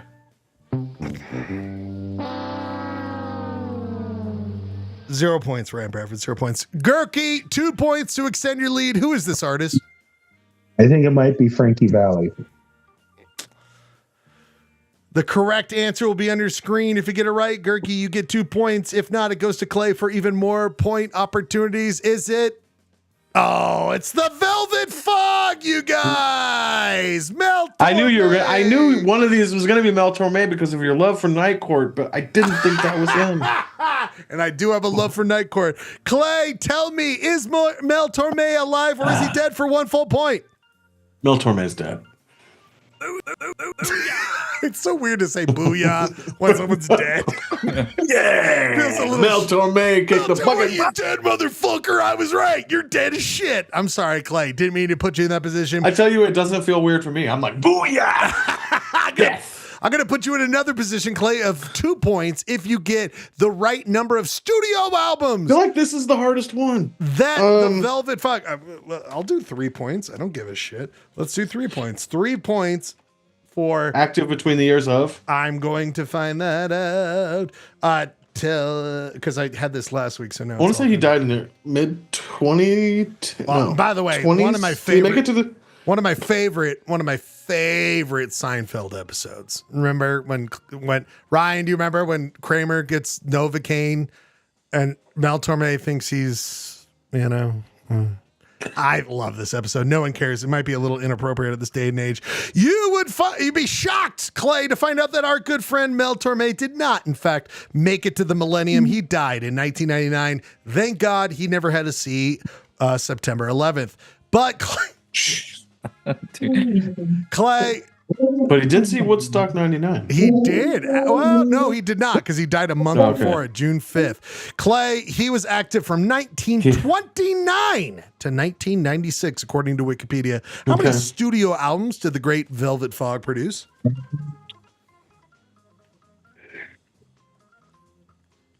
40. Within a margin of 1. For 3 points, Ryan Bradford, You said 30. You said 40? I said 40. Within a margin of one, Ryan, for 3 points. How many studio albums did Mel Torme produce from 1929 to 1996? 57. Girk, the only person to get points left, 3 points. How many studio albums did Mel Torme produce? 20. That's funny. I was totally going to guess 57.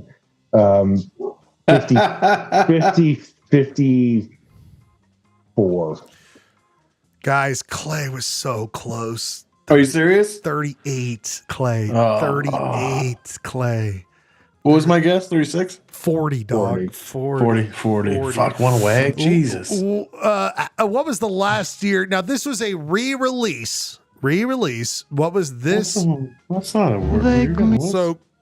So Clay, what year was this last single? So this is a re-release. But was it? I mean, a re-release could be posthumous.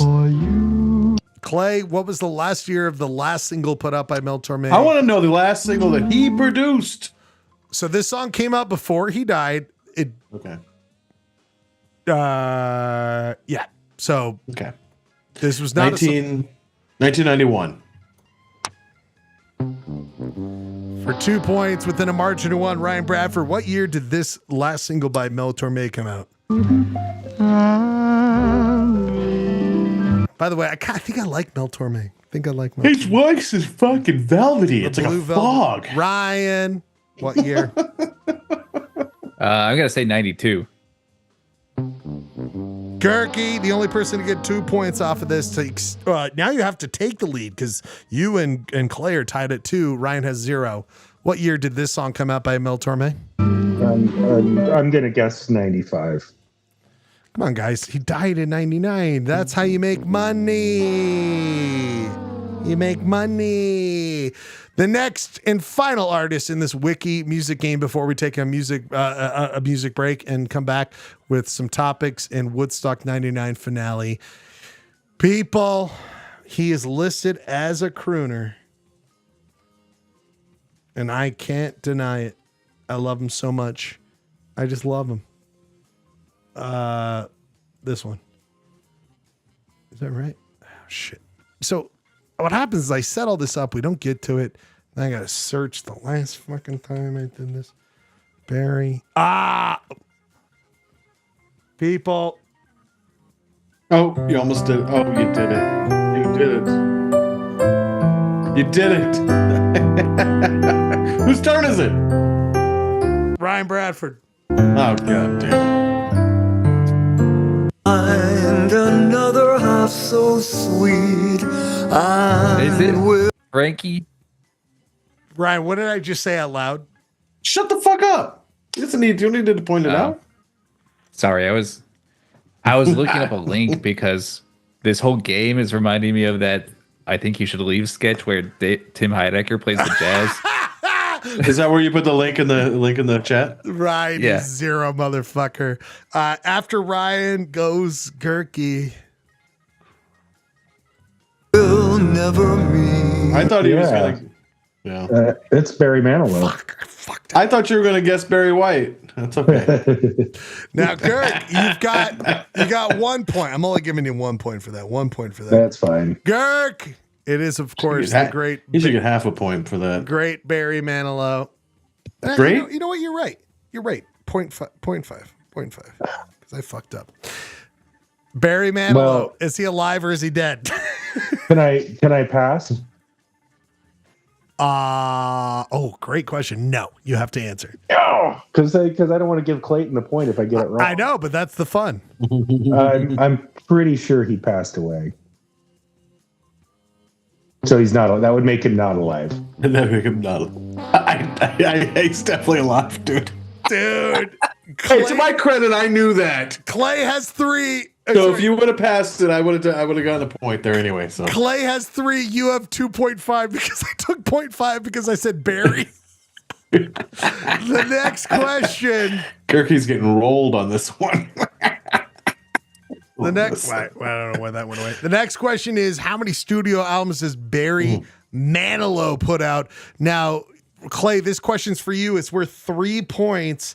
Barry Manilow has been active. I want to say like 60 something. Good. That seems like a good guess. 67? 64 to present. Mm-hmm. So how many studio albums do you think Barry Manilow has put out? He's come up with so many ways to press a record. Like Barry Manilow sings fucking toilet songs, whatever. And by the way, Ryan, don't you love Barry Manilow does toilet songs? Ryan Bradford, that's one of your favorite songs. That's a crooner. Barry Manilow's funeral And by the way, dirges. Ryan, you seem so upset. We're doing all music. Like Crooners is going to come up. Like everything's going to come up, brother. You got to get prepared. Is Bradford protesting? He seems like a baby, even though. Hey, dude, there will be a SoCal. You are the Wiki band game. guys getting mad at me for not knowing fucking Pat Boone. There will be a SoCal. Barry Manilow, who? All lag wagon. Right. After that comment, 2.5 points. 2.5 points, right? I'd like to see you guys pick between zits and shit. Now I know how Clayton feels getting rolled, by the way. He's trying to get 2.5. You're right. Also, Barry Manilow sings toilet songs. That's a concept. I know. That's high concept. High concept PBL. Clay, but you must answer. He's been active. The BM himself, bowel movement. BM sings croons toilet songs. Yeah, that's it. BM.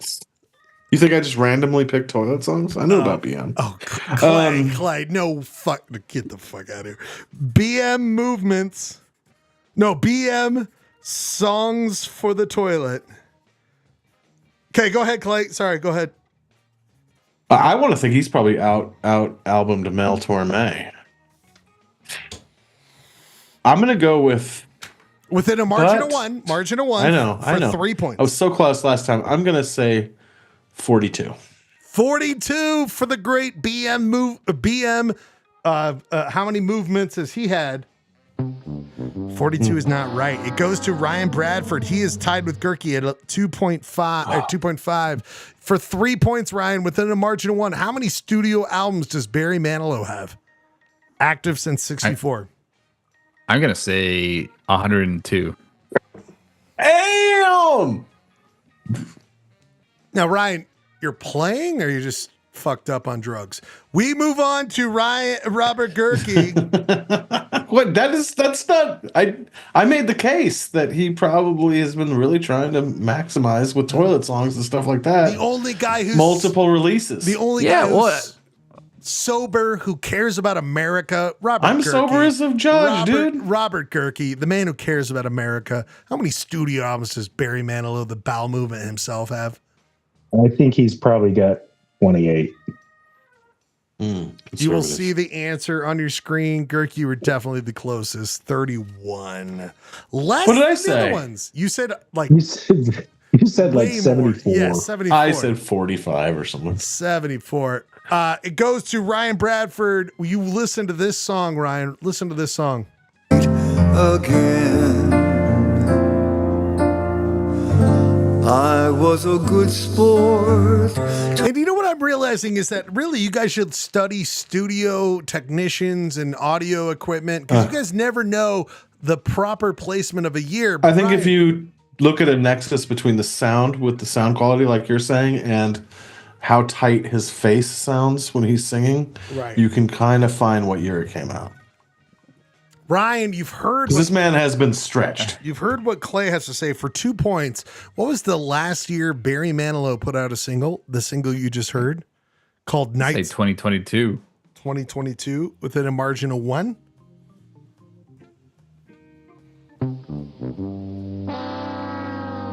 For 2 full points, Robert Gerke beating out Ryan Bradford, where you were tied 2.5. I think he did a Vegas residency several years ago, and he probably was put out an album to capitalize on that. So I think I'm going to say 2018.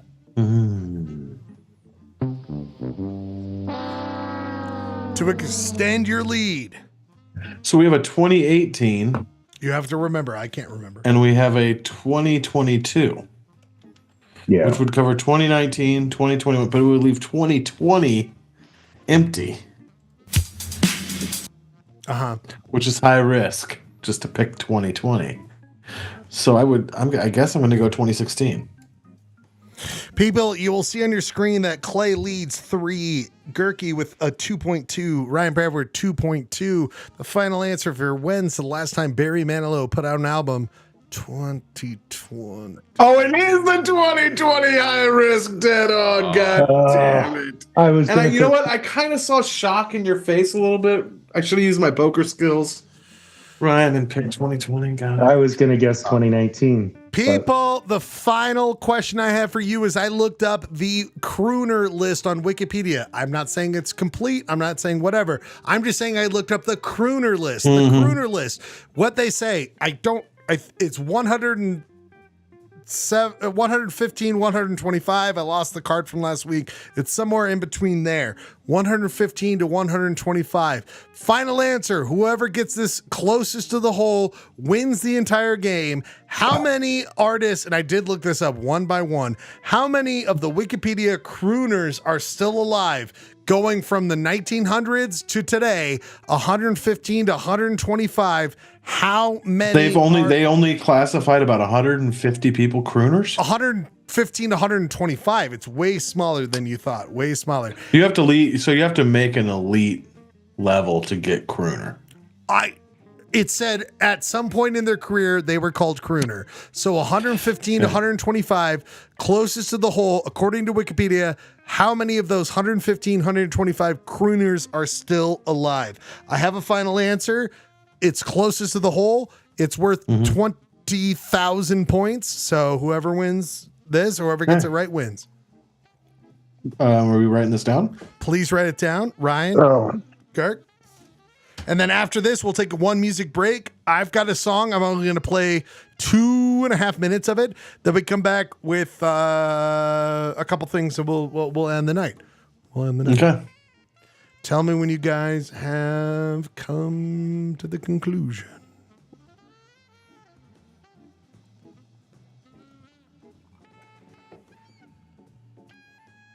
I'm ready. Yep, let's do it. Ryan Bradford. Okay, Brian Bradford. Yeah. You got it? Yeah, I said I'm ready. Yeah, let's go. Okay. People. 19. 19 from Ryan Bradford. 19. Kirk, what do you got? Got 9. Clay, what do you got? But it could be 6 too. Ooh. It's 9. 17. So you got 18 and above, Bradford, or 19 and above, right? People, the right answer, according to Wikipedia, how many of their crooners are still alive is 28. Ryan Bradford, you are as victorious as the guy. You know so much about crooners, dude. Where did you learn all about I pull haul junkies, you guys. As the guy who hates crooners, you won Crooners Wiki music game, right? Gurky, we should have thought if Pat Boone and Barry Manilow are still alive, more than a couple are still alive. I know. People, let's get to this. We're going to go to a music break. Music themes here tonight because of Sundance. I'm going to do a big reveal that we don't have the final person, so I think I want to push Wookie, right? WoodStock 99, we don't yeah, it seems like he should be here to be like, well, you know, I was always going to win. But don't worry, we have topics here tonight to finish out the night. We have plenty of topics to finish out tonight, but I'm obsessed with this song. Ryan, you know my love of this. We could play another theme, but this is the one I want to play. 2 minutes of this. Ryan Bradford, you know my love of this. Friday the 13th, part 3. I think the most hidden banger disco track that was never. So I'm going to play 2 minutes of this. 2 minutes of this. We come back. Topics. We end the night. Polyester Blend. Ryan, don't think for WoodStock 99. You were here and the other guy wasn't. Maybe a point awarded. Just saying. We'll be back after 2 minutes. 2 minutes. Sure. What's movie themes? Friday the 13th, part 3. 2 minutes. 2 minutes. We're back.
song rules.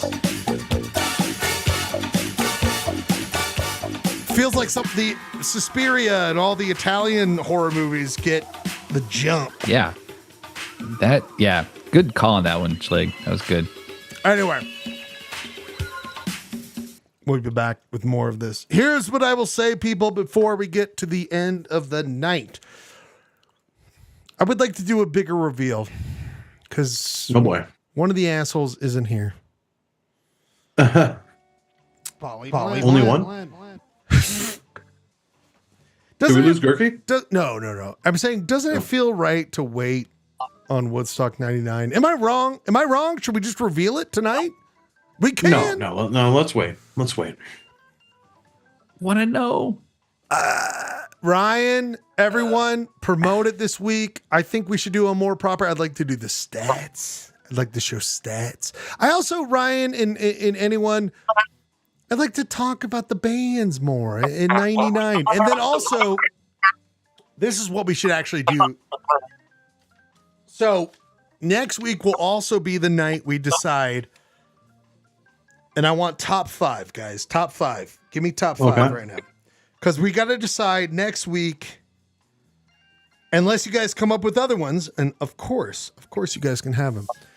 Next week should be the deciding of what our next draft and playoffs are. So not only the finale, but the right ones for them. So I'm going to give you 5 options. Ryan and I talked about them earlier. I'm going to give you alternates if you hate all of these, but I think these are the right ones. Ryan doesn't even know the other one that I'm going to say.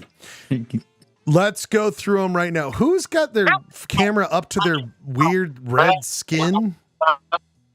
What that would be Robert Gurgey's colonoscopy. That's weird. It's very weird. So it's not the first time we've had colonoscopies on camera this week. So I'm going to say rate this right now. Now, we're not even going to do ranked choice voting. It's going to be, we're going to argue it out. So after WoodStock 99, Clay, do we do, and Gurky and anyone who's here, do we do monsters? All of the monsters, every monster. Like, do we do that? Do we do Jim Carrey movies? Do we do commercial jingles? Probably hard because there's locals and then there's nationals, but we could do it that way too.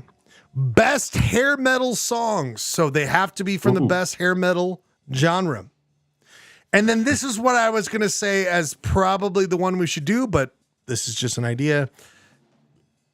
Best husky of all time, best husky boy. So we have to decide. Husky boy? So we go through all of the huskies of pop culture. And we come up with the categories and we vote for the best husky of all time because we are a Husky Boy show for huskies. Any other ideas? But what else, or one of these, what would we do for the next one? Or should we wait till next week to vote on them? Or should you guys throw out some ideas for the next one? Yeah, let's try to think of some ideas. Okay, so next week you guys. I mean, as appealing as the greatest husky of all time sounds like to me,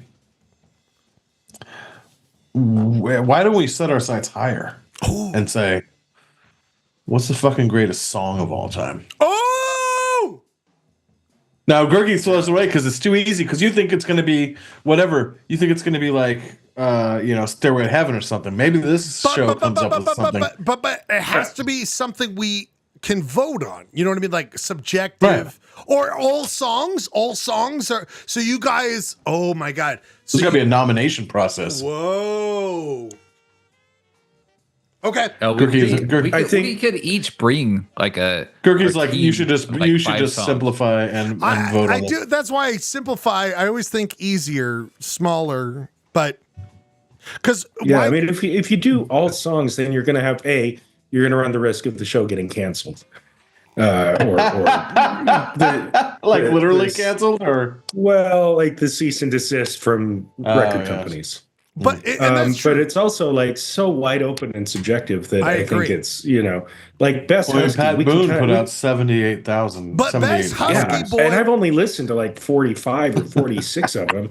I don't have time to go listen to the other treasure troves. Husky boy, like Chris Farley, Norm from, you know what I mean? Like Huskies, it's a smaller list and more appropriate to the show. I feel like I like connecting it. But at the same time, Clay, I love like, hey, if you read, we're doing best song ever. I would like to see like Taft versus Orson Welles. That sounds exciting to me. I'm into that. Let's do that. No, but you guys, I think this is what it is. Take the week and think of what. So just think about that. The only thing left here tonight, we're going to tune in next week, people, for the finale of Woodstock 99. Ryan, I know this is disappointing, but the other guy was a coward. Didn't show up tonight. Thought Sundance was more important. Ryan, what do you want to say before next week? What would you want to go? Are we signing out right now? No. We've got 17 minutes. Is there more segments? Are there more segments? Topics. We got topics, baby. We got topics. Okay. Ryan. I think he's just. I think he's just scared. That's. Ryan, could I? Well, I was gonna say real quick, Schlegel. So you had this encounter with me when I interfaced with you when I looked into your office and smiled and didn't see you. I walked right past the Quizmaster today on the way downtown, and he had his like Sundance paraphernalia and his little lanyard and stuff, and he didn't see me. I'm wondering how many blenders walk past each other on a daily basis and don't see each other, or like how many people like. For every time one of us sees each other, doesn't see another, and that happened twice today. How many times are we close but we don't see each other? It's kind of. I saw the first lady. I saw the first lady of Quizmastering on Sunday up at Sundance. Well, here's what I would say: you guys you're never far away from me. Wow. Because in my heart, you guys are always near me. Here's what I would say, Ryan, Jeremy. I'll tell Jeremy this. Ryan, wouldn't it be fun to have a little video or something? You don't have to do much. But like what I actually wanted from you and Jeremy was more of like, this is why Jeremy represents Rage Against the Machine. Ryan, you represent Bush. And we haven't really talked about that tonight. You represent those two bands. I would like, if you want to like juice the pot of putting together, you don't even have to make a video, but just talk about it next week, why you think they're the number one. Think about that. I think it would be fun. I want to make more, and also think of it from a wrestling world of like, do it more like a wrestler thing. I will say, I'm not going to reveal who, but the person right now who's ahead is ahead by 2. And we have 20 responses. Damn. Okay. So I think it's all about work in the room, work in the people you know. Put the work into it. Let's see what you come up with. We will do more of stats and all sorts of different stuff. Burnt.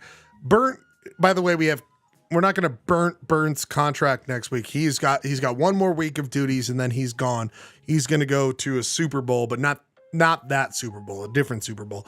So Burnt, we've got under contract for one more week. I think we should use him. So think about that, Ryan. Everyone, the big reveal will be next week. Also, other things that we'll talk about. But tonight, we must finish it with this. Poly Blend. For the last 14 minutes of the show, we must go to a hit segment we all love so much. It's time to go to topics. Topics where I throw out some subject matter, and these people listen to these topics, subject matter I give out, and give their response. We already did one tonight. Everyone feels that boots are better than flip-flops, that Twister the movie is better than Twister the game. We remain with versus Gurky. Gurky, I'm going to give you this. Yeah, man. All Gurky. right. Can't wait. Water with ice, water with no ice. Give it to me, baby. I prefer ice. In fact, I'll really only drink water if it's like very close to freezing. I need a lot of ice. Ryan, am I crazy? Anyone have sensitive teeth here? I'm out on this. I'm out. I love a good ice. Piece of ice in any sort of drink. Yeah. What? Ryan, I'm a heavy ice user. Actually, Bradford, you made me think. Schlegel, do you drink your if you go to the Maverick or the Sev or whatever?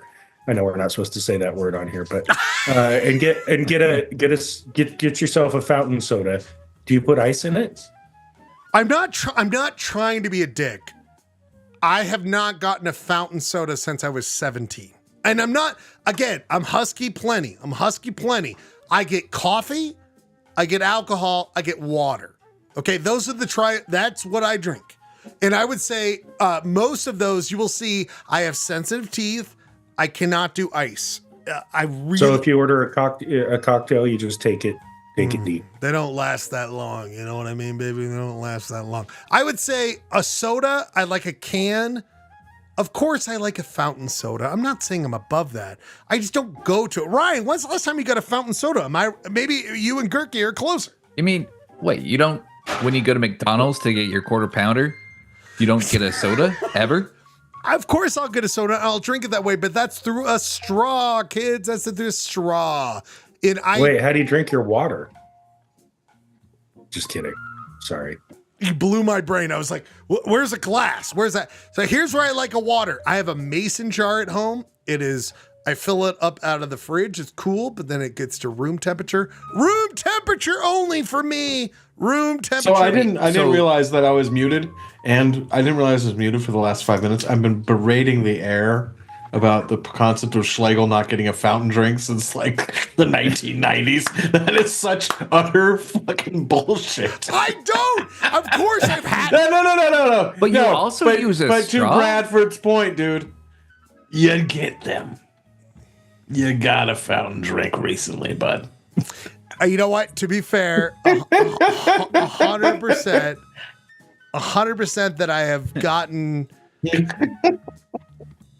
I was screaming into the muted air. You're getting a value meal, and you're gonna every say, once in a while. I mean, no I know you soda don't for drink me. fountain drinks very often, but god damn it, you do every once in a while. When he gets the biggie meal at McDonald's, he's like, "Hey, instead of that soda, can you just give me another Whopper? Give me." Wait, you just mixed. You said Biggie Meal, which is Wendy's, and you were saying McDonald's, and then you said a Burger King thing. You just tripped through three. I was Burger paralyzed things with in one. I was paralyzed with fear that somebody was going to call me out on it, and I knew it was going to be Clayton because he's the guy. He's eating one of those bags right now. People, Clay, give me ice with water or ice with no. Water with ice or water with no ice. I like anytime I am drinking water because it means I'm trying. Okay. But you know, when you, water with ice is obviously more satisfying. All right, I disagree. I like just a glass of water. Next one goes to you, Clay. Clay, I don't know where you're at in any of this. I'm just throwing it out here because I was thinking about this the other day. Know how to read music? Know how to fix anything wrong with a car? Jesus Christ, this isn't even close. Oh, I'm a musician and I don't know how to read music. I wish to God I knew how to fix a fucking car. Like every day I wake up, I wish I knew how to tinker on something. Ryan, you are a guy who loves music. You've been the most prolific drummer in my life, besides my sweet boy from Vegas, Clayton. Wow. I've known him longer. Ryan, would you rather know music or know how to fix a car? Know how to read music is a very specific question. I'm saying read. I'm definitely saying read. I'm going to go with Clayton. I'm going to say know how to fix anything wrong with the car. That is such a valuable skill. Gurk? Reading music? Yeah. Gurk, I'm kind of torn on this because I know a mechanic, so he can... Your son.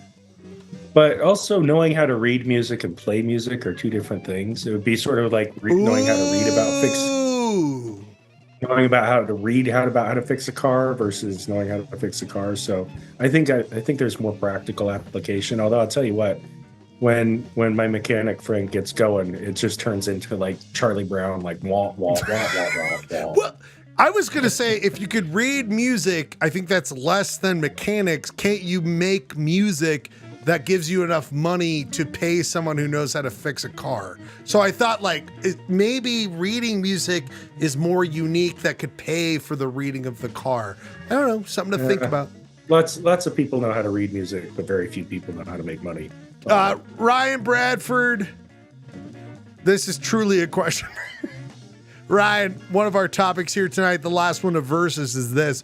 Ryan, clean up rotten food or Ryan, clean up vomit? Ryan, what would you do And by the way, rotten. It should be wait, rotten. spilled grease? No, hold on. It was. Oh my that was- God. I'm surprised you didn't give me this question. I usually get this kind of gross ass Hey, Clay, shit. and so you know why I did this? Because I'm trying to be. Because I complained? Because I complained? Every fucking week. Here's the thing. I did do grease, but then I was like, no, grease is way less. And that's a whole other thing. But let's go with this: clean up rotten food or clean up vomit, Ryan. Oh, what kind of rotten food we talking? Brother, I'm literally the entire spectrum of rotten food or vomit. So like an emptied out like trash can or something. Rotten food. Moldy bread. A chicken that is well past its date. A casserole that is moldy. Rotten food. Okay, so I think I'm gonna go clean up vomit over rotten food. Gurky, what do you seem to be talking? Your thoughts on this? I just envision like the bag ripping out as you're walking it out to the trash, and you've got rotten food everywhere, and I'm like, oh man, that's pretty bad. And there's different. I think Bradford's question was on point because there are different degrees of rotten food. Like rotten veggies versus rotten rotten milk or something. Yeah, veggies get all slimy though. Like if you have a salad that goes bad, it's that's slimy. A good point. That's a good point.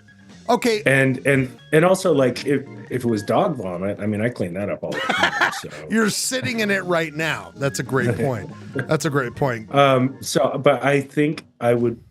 But man, there's some bad vomit. There's some real. I think I gotta go rotten food because the worst rotten food is as bad as like average vomit. But there's some bad vomit. At least I think that's it. That it comes from a human, like that's so much more of like sneeze or like it went through their process. Where rotten food, I'm like that's just food. I'll fix that problem. But like once it goes through your system, I think the vomit is where I'd go as well. Especially if it's still warm. That's a great point. Clay, you're next up on our favorite list of kill, marry, sexual times. You ready? Oh, this just escalated. Okay. Clay, what would you do with kill, marry, sexual times with aluminum foil, Ziploc bag, or Tupperware, my friend? Aluminum foil. You know what's funny is like because we know it's F, marry, kill, right? Mm-hmm. Sometimes I read this list and I'm like, kill, marry, sexual, and then just times with. Oh, we could do that too. Oh, that's just kind of fun. Spend some times with. Oh, that's kind of fun. I'm good. Just like spend some time. Spending times with y'all. So would that be one? Would that be one? Sexual. Would that be one? Sexual. Oh, okay. But Clay, does that mean like we have one that's left open? It'd be like four. They're just like kill, marry, sexual. Okay. All right. And then just times with, like non-sexual times with. You just want to spend some time with. Okay. How about I love this. I think we add saran wrap to the list or something. Kill, marry. Saran wrap. So we're just doing the word sexual, right? Just sexual. Right. So we all know what that means. Times with. Times with. Okay. Thank you for rolling with me on this. Okay. I love it. No, I love it. What did you add? Did you add saran wrap? Well, no. So I have to open up Photoshop and do it. Can we just do it tonight? Next time I will change it. Next time I will change it. Yeah. Okay. Because I have to do the whole thing over. Thank you for taking notes, but that's cute that we would expand it to 4. But that's I like the whole platonic. I like the platonic aspect of spends time with. Times with. It's very snuggly. It's snuggly. Go ahead. Very snuggly. I'm always trying to make it more snuggly around here. Oh my God, aluminum Clay, foil. That's another one of your taglines. Always trying to make it more snuggly. Make it more snug. Sounds kind of creepy. All right. Ooh, this is hard because I love all 3 of these things. Like when you need one of these things, you really need one of these things. I'm gonna fuck, man. I really like it's hard to kill. You gotta do These are hard to kill. Gotta do it. I think you see the theme. I guess I'm just gonna kill Tupperware because I'm a Tupperware killer. Whoa! Like I can't keep track of it. I don't value it. I kill it. They go, they come and they go. They come and they go. They come and they go. I'm kind of blown away. Ryan, no. Okay, everybody's different. Let me keep continue. going, Clay. Keep going, Clay. I'm gonna marry a Ziploc bag. Like, if you need a Ziploc, it's handy as hell. I have a kid. I need Ziploc. I feel like a functional parent when I have a Ziploc, like packing lunch, putting things, doodads, toys, whatever, small things that he's gonna lose in a Ziploc. I feel like a responsible human. I'm gonna marry that. I need that for a long-term thing. I'm gonna fuck aluminum foil.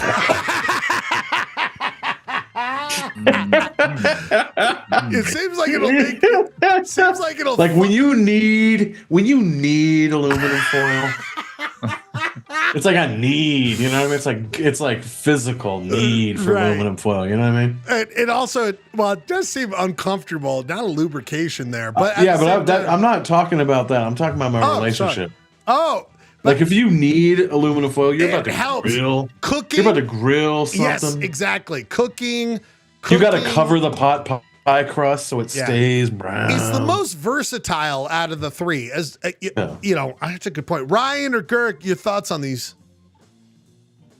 I was leaning toward killing aluminum foil, but I may have been sold because you're the first. Yeah, me too. I think you did it, Clay. I think you I'll really. take it the way I said I would. I mean, I might just flip Ziploc and Tupperware. I'm a Tupperware guy. And that's what I thought we would all marry Tupperware because it's more sustainable. Sorry, I thought we were adults here trying to make the planet exist.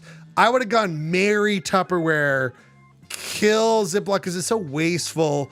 Aluminum, like Clay saying, dude, you could do anything with it. And by the way, Clay, is this how you want it? Kill, marry, sexual, times with. So see the colon. Yeah, times with. Like if you were like, I don't know. So we'll do kill, marry, sexual. You're like wax paper. I'd be like, I don't know. I don't know much about wax paper. I'd like to spend some time with it. Ryan, if you were to edit the word sexual, it's a just sexual, just sexual. Yeah. I like that. All right, we're not doing it this time. I just wanted to make sure you guys all agreed upon it. I like it. Ryan, I need you on this one, Ryan. I need you on this one, okay, buddy? And I'm not I'm not saying, well, I am saying kill, marry, sexual times with. Ryan, I've got 3 options. We'll do 4 next time. 3 options this time. Ryan, I need to ask you, what would you do with kill, marry, sexual times with tight pants, tight shirt? 2 tight pants, guys. 2 tight pants. 2 tight pants, 2 tight shorts, 2 tight underwear. Ooh. Ryan, what would you do? Where do we go with the 3 This sounds like just a every day for me, but yeah. Yeah, seriously. I was gonna say 2 tight shirt, that's every day. Right, I Put would that have on said married. too close to reality. You know what I mean? Like too close to home. Yeah. Yeah. So marry 2 tight shirt. Oh, because that's what I'm living with every day. 2 tight underwear. 2 tight underwear. Gotta kill that. That is uncomfortable. If baseline, everything else could be covered up. I think you're right. Yeah, 2 tight pants. Again, that's me. Is that because you can eliminate the underwear and only wear the 2 tight pants, and then you just have one thing you have to live with? You don't have your 2 tight panty line showing in your 2 tight pants? I do think this is right. As long as the underwear is fine, everything else is just covering up the chub, and I think that's fair. Gurky, you get to decide if this looks good to you, or I'm going to move on to. I have one for you, Gurk. I got one for you. I think this is accurate. I think this is spot Gurk, then I must ask you this: waterbed, cot, or hammock, Gurk? Waterbed, cot, or hammock, my friend? That you could do sexual times in any of these. Wow. But, you know. Oof. I guess I would kill a waterbed. Nice. Smart. Not good for the back, right? Bad for the back. Bad for the Also, back. who has a waterbed anymore? It's already been killed by history. Buddy? And it would be really fun to kill a waterbed. Water spraying everywhere. I kind of love a hammock, so maybe I would marry a hammock and then just times with a cot. I think that's right. I think a hammock is the most, I think day to day, like river trips and all that, I think you're right there. Clay, the final one goes to you. This is an all right. Spinal Tap. Spinal Tap. Buddy, Mary Kill, Nigel Tufnell, Christopher Guest. He is the guitar player from Spinal Tap. Oh, yes. Is it David St. Hubbins, Michael McKean, lead vocals and guitar from Spinal Tap, or Derek Smalls, Harry Shearer, the bass player from Spinal Tap? Who do you? You don't kill? have Roddy DeBerge, dude. No, the it's the main host, three, bro. That's the guy I wanted to have sexual or times with. You know, I got to go with Derek Smalls in a sexual times with situation. Wow. Really? Yeah. Okay. Actually, let's switch that back. I don't want to kill the bass. I don't want to kill Derek Smalls. You know, he's a minor player. Like, wait, Michael McKean, David St. Hubbins is the lead, right? He's the lead singer, the blondie of the group. Yeah, but Christopher Guest is the writer. He's the genius behind it. If you want to go in deeper, yeah. I'll marry Christopher Guest. Oh, and then sexual. Sorry, I'm going to. Okay, so Christopher Guest. You know, married. Michael McCain has enough positive things. Kill him. Kill David St. Hubbins. What? Sexual times with Derek Smalls. Okay, I think you're completely wrong with all this. Ryan, or Girk, yeah, please, Girk. No, I Bradford can go first. I feel like I love how these guys are. Yeah, so this isn't right. I think the only right answer on this one is you kill the drummer, and then you have sexual times with the rest. Well, the drummer's already dead. None of these guys are drummers, right? I know. That's the joke. I think. Good job. You made Here's the what I would joke. say. I think Michael. I'm just gonna overrule all of you guys. Michael McKean seems like the nicest guy. I'm gonna marry him. He seems like a really good guy. Christopher Guest is so smart, so wonderful. I want to have a one night stand with him. And you know what? I used to listen to his NPR show, Harry Shearer. I think he's an interesting guy. I got to kill him. He seems a bit obnoxious. I think that's the right way to go. The voice of, isn't he like the voice of like of Simpsons and all that stuff? Ryan, we've got only two more. Wow. Ryan, and then two more. You're just glossing over this. You're just going to move on to the next. Ryan, we only have two more left, and we end the show here tonight. We come back strong next Monday with so many other things, so many other bits, but we'll also do the finale of Woodstock 99. But tonight, Ryan, I must ask you this question. Ryan, are you ready? Yes. Is it you're about to kiss someone? Okay, Ryan, you're about to kiss someone. It's a match game. You're about to kiss someone. You're performing CPR, Ryan. You're performing CPR, okay? All right. Just said the smartest thing you will ever say, Ryan. Just said the smartest thing you'll ever say. Hugging a long lost friend. You haven't seen this person in forever, Ryan. Haven't seen this person forever. And then killing it at parkour, Ryan. Killing it at parkour. Okay. Now, we've had these before, and I'm interested on new situations. These are body shit. Ryan, I give you eyeball falls out. Okay. Huge zit. Piss pants. Okay, Ryan. Piss pants. Shits pants. Wow, Jesus Christ! So Ryan, you just shit your pants in all these situations, and What's wrong, Ryan? And then the last one, Ryan, is eat breakfast. Just eating breakfast. Now, Ryan, match game. About to kiss someone, performing CPR. Just said the smartest thing you've ever will say. Hugging a long lost friend. Eyeball falls out. Huge sit. Piss pants. Shit pants. Eat breakfast. Okay. I think saying the smartest thing I'll ever say while eating breakfast. Ooh, that's a good one. Safe, right? Super safe. Yeah. Because it's just like, you're eating breakfast, said the smartest thing. People are like, no, he didn't. I don't even have to share it with anybody. Just knowing. Just being in the comfort of my home in front of a bowl of cereal. Ryan. But it could be. Because the only things, if you said the smartest thing you ever did, you would suck for your eyeball to fall out. If you had a huge zit, there's no photo, but maybe piss pants, shit pants. Yeah, you're probably right. Ryan, next.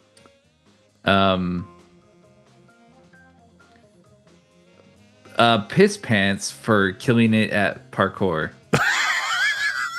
Because you're moving a lot, like it dries off. Because you could kind of pass it off as rockin', being so in the zone. Right. That makes, I mean, the most logic ever. Dude, he was killing it at parkour. Yeah, he pissed his pants. Killing it so hard he pissed his pants. He's not stopping. He's killing it. Yeah. Yeah. Okay. So you got these 3 left. Okay. About to kiss someone, performing CPR, hugging a lost friend. Hugging a long lost friend and your eyeball falls out would be pretty good because it's like you squeezed me too hard. Well, and also they forgive you. It's like, well, that sucks, but I'm here to help you. I'll take you to a hospital. Uh-huh. So now you got about to kiss someone, performing CPR. Huge zit or... So, okay. So these are both like very close to the face. I'm going to say... I know the answer. Performing CPR with a huge zit. Yeah. Yeah, that's... Because like you're saving their life. Like they're going to be fine whatever you do. You're wrong. Whatever. So you said what was it too? I think you're wrong there. Yeah, I disagree with this one too. I just think it would be hilarious to be doing compressions on somebody and you're like, well, but like I agree. No, you're right. But Gerkie's I'm going to defer to you guys. Because if correct. you perform CPR and then shit your pants, they're like, you saved my life. And then you're like, but I got a pants full of dookie. They don't give a shit. They're not going to say anything. They're not going to say anything. Ryan, you're kissing someone and they're looking at your huge zit. It's happened before. It'll happen before and it'll happen again. Girk, your thoughts on this? Oh, Jesus. Wow. Clay. Yeah, I think we averted a catastrophe there because I think the pants one would have been. No, you're right with the shit's pants. Yeah.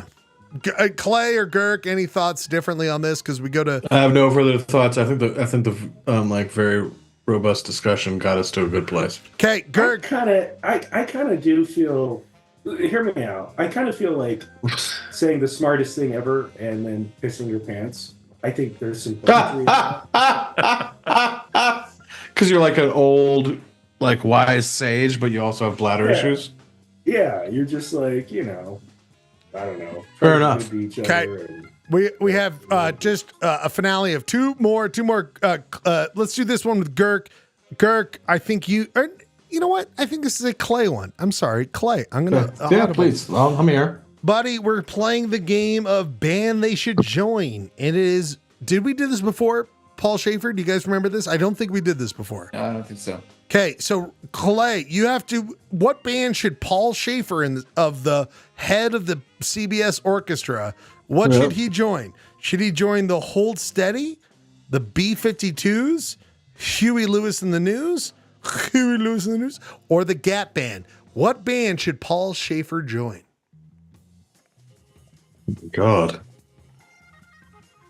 Are we talking about these bands at the peak of their prowess? Everyone at their peak. Everyone at their peak. Jesus.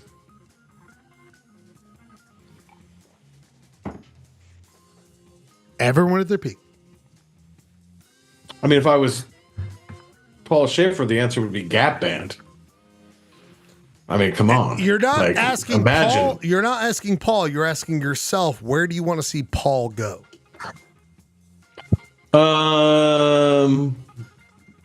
Like for my pure entertainment, I would say the Hold Steady, because I would just be like, "What is he doing?" Which would be fun because I think it's an underrated band. But I'm just gonna go with the Gap Band. I think I would send any proficient musician to the Gap Band. Clay, you just dropped a bomb on me. Yes, that's what I'm talking about. Anyone else feel that that's the right answer? Gerke or Bradford? I think it's correct. Okay. Oh, see, that's what. Yeah. As long as he doesn't try to stand out in front like he did sometime in the Letterman show, where he's like trying to creep too hard, like if he was just being Paul Schaefer. I'm thinking I love a next moment for Paul. I love the Hold Steady. I love Paul Schaefer in the Hold Steady. No, that was in my matrix. But Gap Band, I mean, I think Paul could do good in any of these. I think you're right. Yeah. Well, he did have that music video, right? When he has the leather jacket. That could be like the Huey Lewis. Yeah, we did that on the show before. God, we've done so much on the show. Gurky, you're the final one. It's called Rank 'em, Gurky. Are you ready? Okay. Okay, Gurky, this is called Rank 'em. You've got to rank 'em correctly. You ready? I'm ready. Cool car. Still ready. Cool truck. Cool boat. Cool hat. Cool dude. Cool drink. Cool pool. Or the cigarettes cools. So you've ranked them correctly. Cool boat. Cool drink. Cool pool. Cool dude. Cool truck. Cool car. Cool hat. Cools. The cigarettes. And I guess my only these are things that I would like to have or be. Nope. Just rank them. Just rank them. Just rank them. All right. I mean, I think a cool hat's number one. You fuck, you're wrong, but okay, go ahead. Cool dude's number two. Wrong. Cool drink is number three. Wrong. Cool car is number four. Wrong. Cool pool is number five. Then cool truck. Then cool boat. And then coolers. Wait, whoa.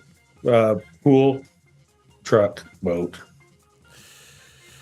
Cigs.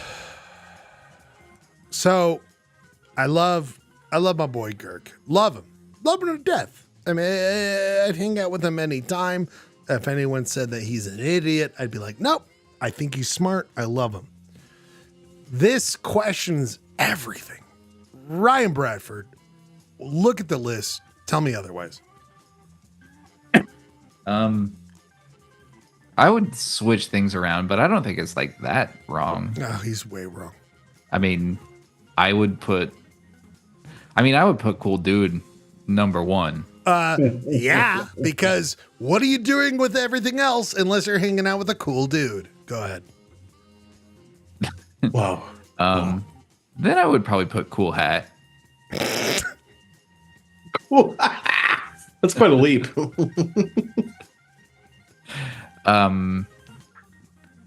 Let's see.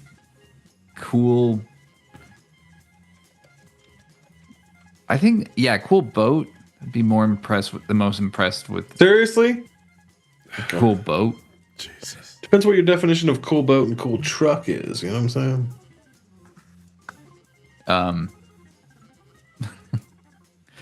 Cool truck. Yeah, you're right. Like, that's up there. You can have a pretty cool truck. Cool truck? Is that next? Yeah. Okay. Cool pool. Cool drink. Then cool car. Then cools. Whoa. Cool pool. And then what? Cool drink. Cool car. Then cools. I'm noticing cool cigarettes being always at the bottom. You haven't asked me yet. Clayton Scrivener, make sense of this bullshit order, my friend. Okay, keep it as it is. Okay. Keep it as it is. Cool hat is ridiculous. What the fuck? No. Pull that down. Pull that out of the pool. Okay. Cool dude. By the way, this is Trilby Guy 101 saying Have this you right seen now. a guy pull off a cool hat? Cool dude. Hold on. Cool dude. Cool drink. Cool boat. Cool truck. Yeah. Drink goes up. Drink just goes up to 2. Cool. Like cool drink? Like, dude, you just like having a cool drink? Yeah, it's a cool drink. Yeah, I put that number 2 under cool dude. Oh, okay. And not cool officially. Truck. I thought cool. Okay, so cool dude is still number 1. Yeah. Then cool. I'm so certain of this. Okay, cool dude, cool drink, cool truck. 1, 2, 3. Okay. Then a fucking pack of cools. Hell yeah, right there underneath. There's How old am I? There's my boy.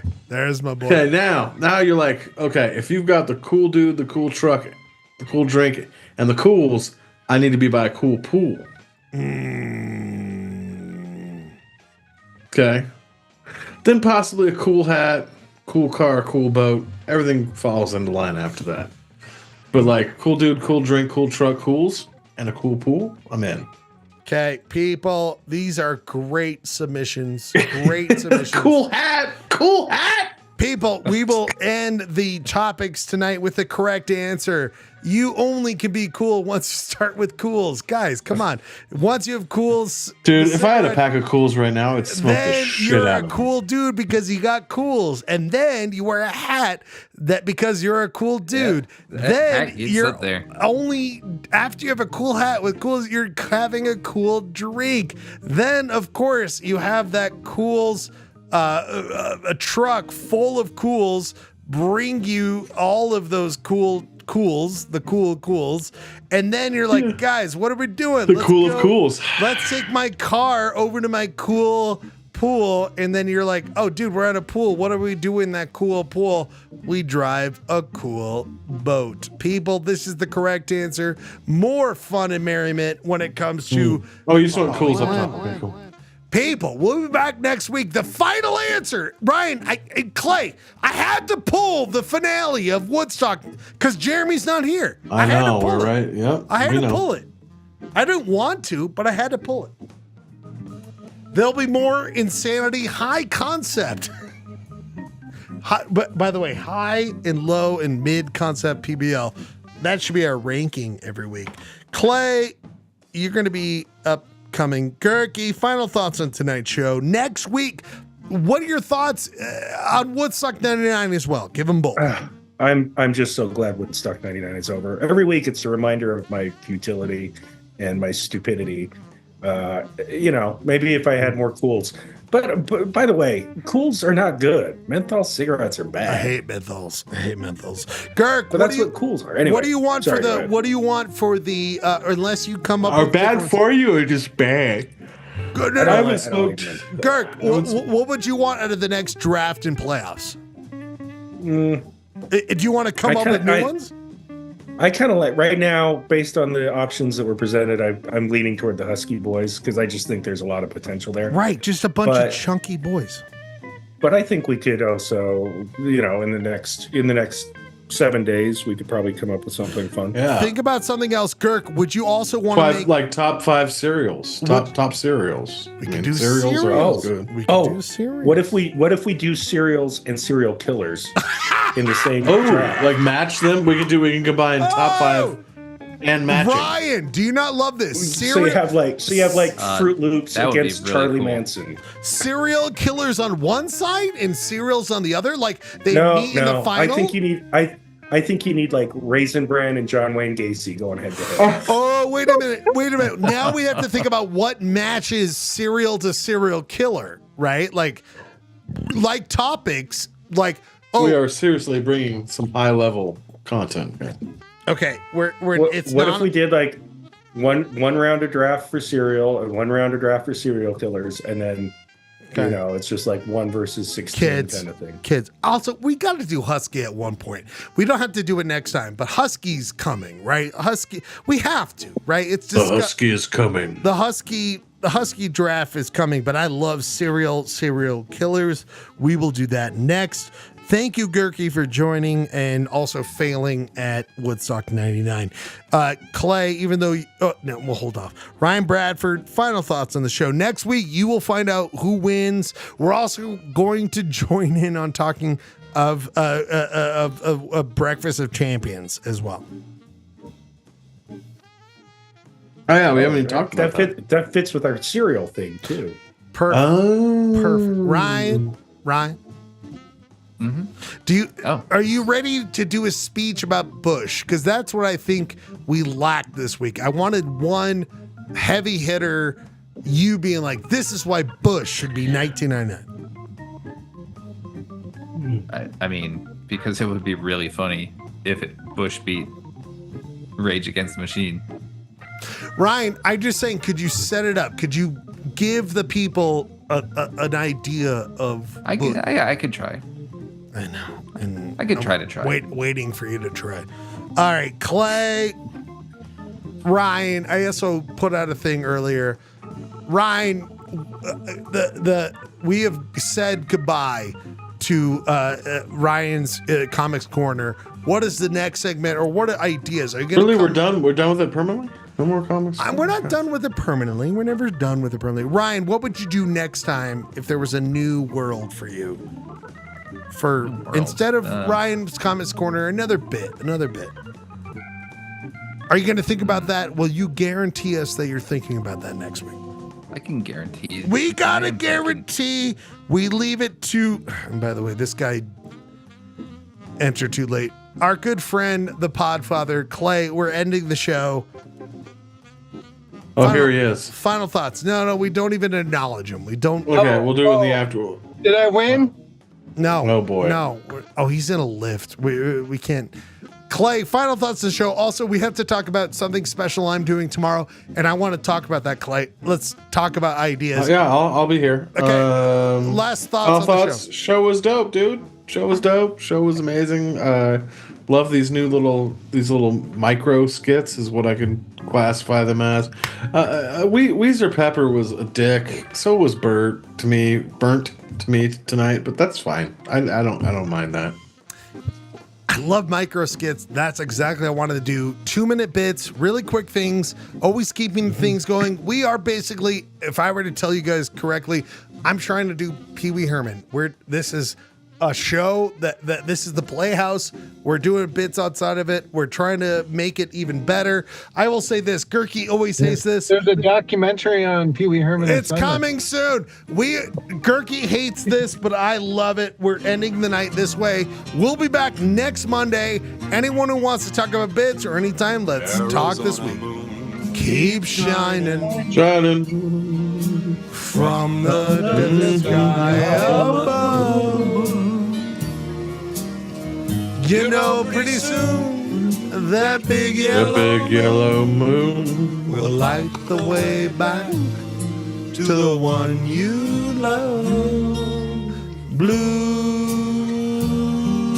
shadows on the trail. And by the way, Ryan got votes because he put it out there. Clay, you failed. Some cowboy. Weird. Clayton wasn't even in the final. Jeremy is somewhere insane. All the other doggies are in the corral. All of your work is done. Just close your eyes and dream, little pal. Dream of someone. Dream of another show. The finale of Woodstock 99. You'll see it next week. Ryan versus Jeremy. Jeremy will finally show up and admit he has to deal with Ryan and his choice of Bush. Jeremy Rage Against the Machine. Blue shadows on the trail. Could you imagine we do this every week? What a special show. So special. Soft wind blowing through the trees above. All the other little cowboys back in the bunkhouse now. So close your eyes and dream of another show. You're going to see the finale of Woodstock 99 as Clay. I can't believe he said this. He's perfect. Micro bits. You'll see micro bits. This entire show is us trying to figure out life, working through it. You will see bits. You will see the most entertainment you've ever seen. We'll be back next week.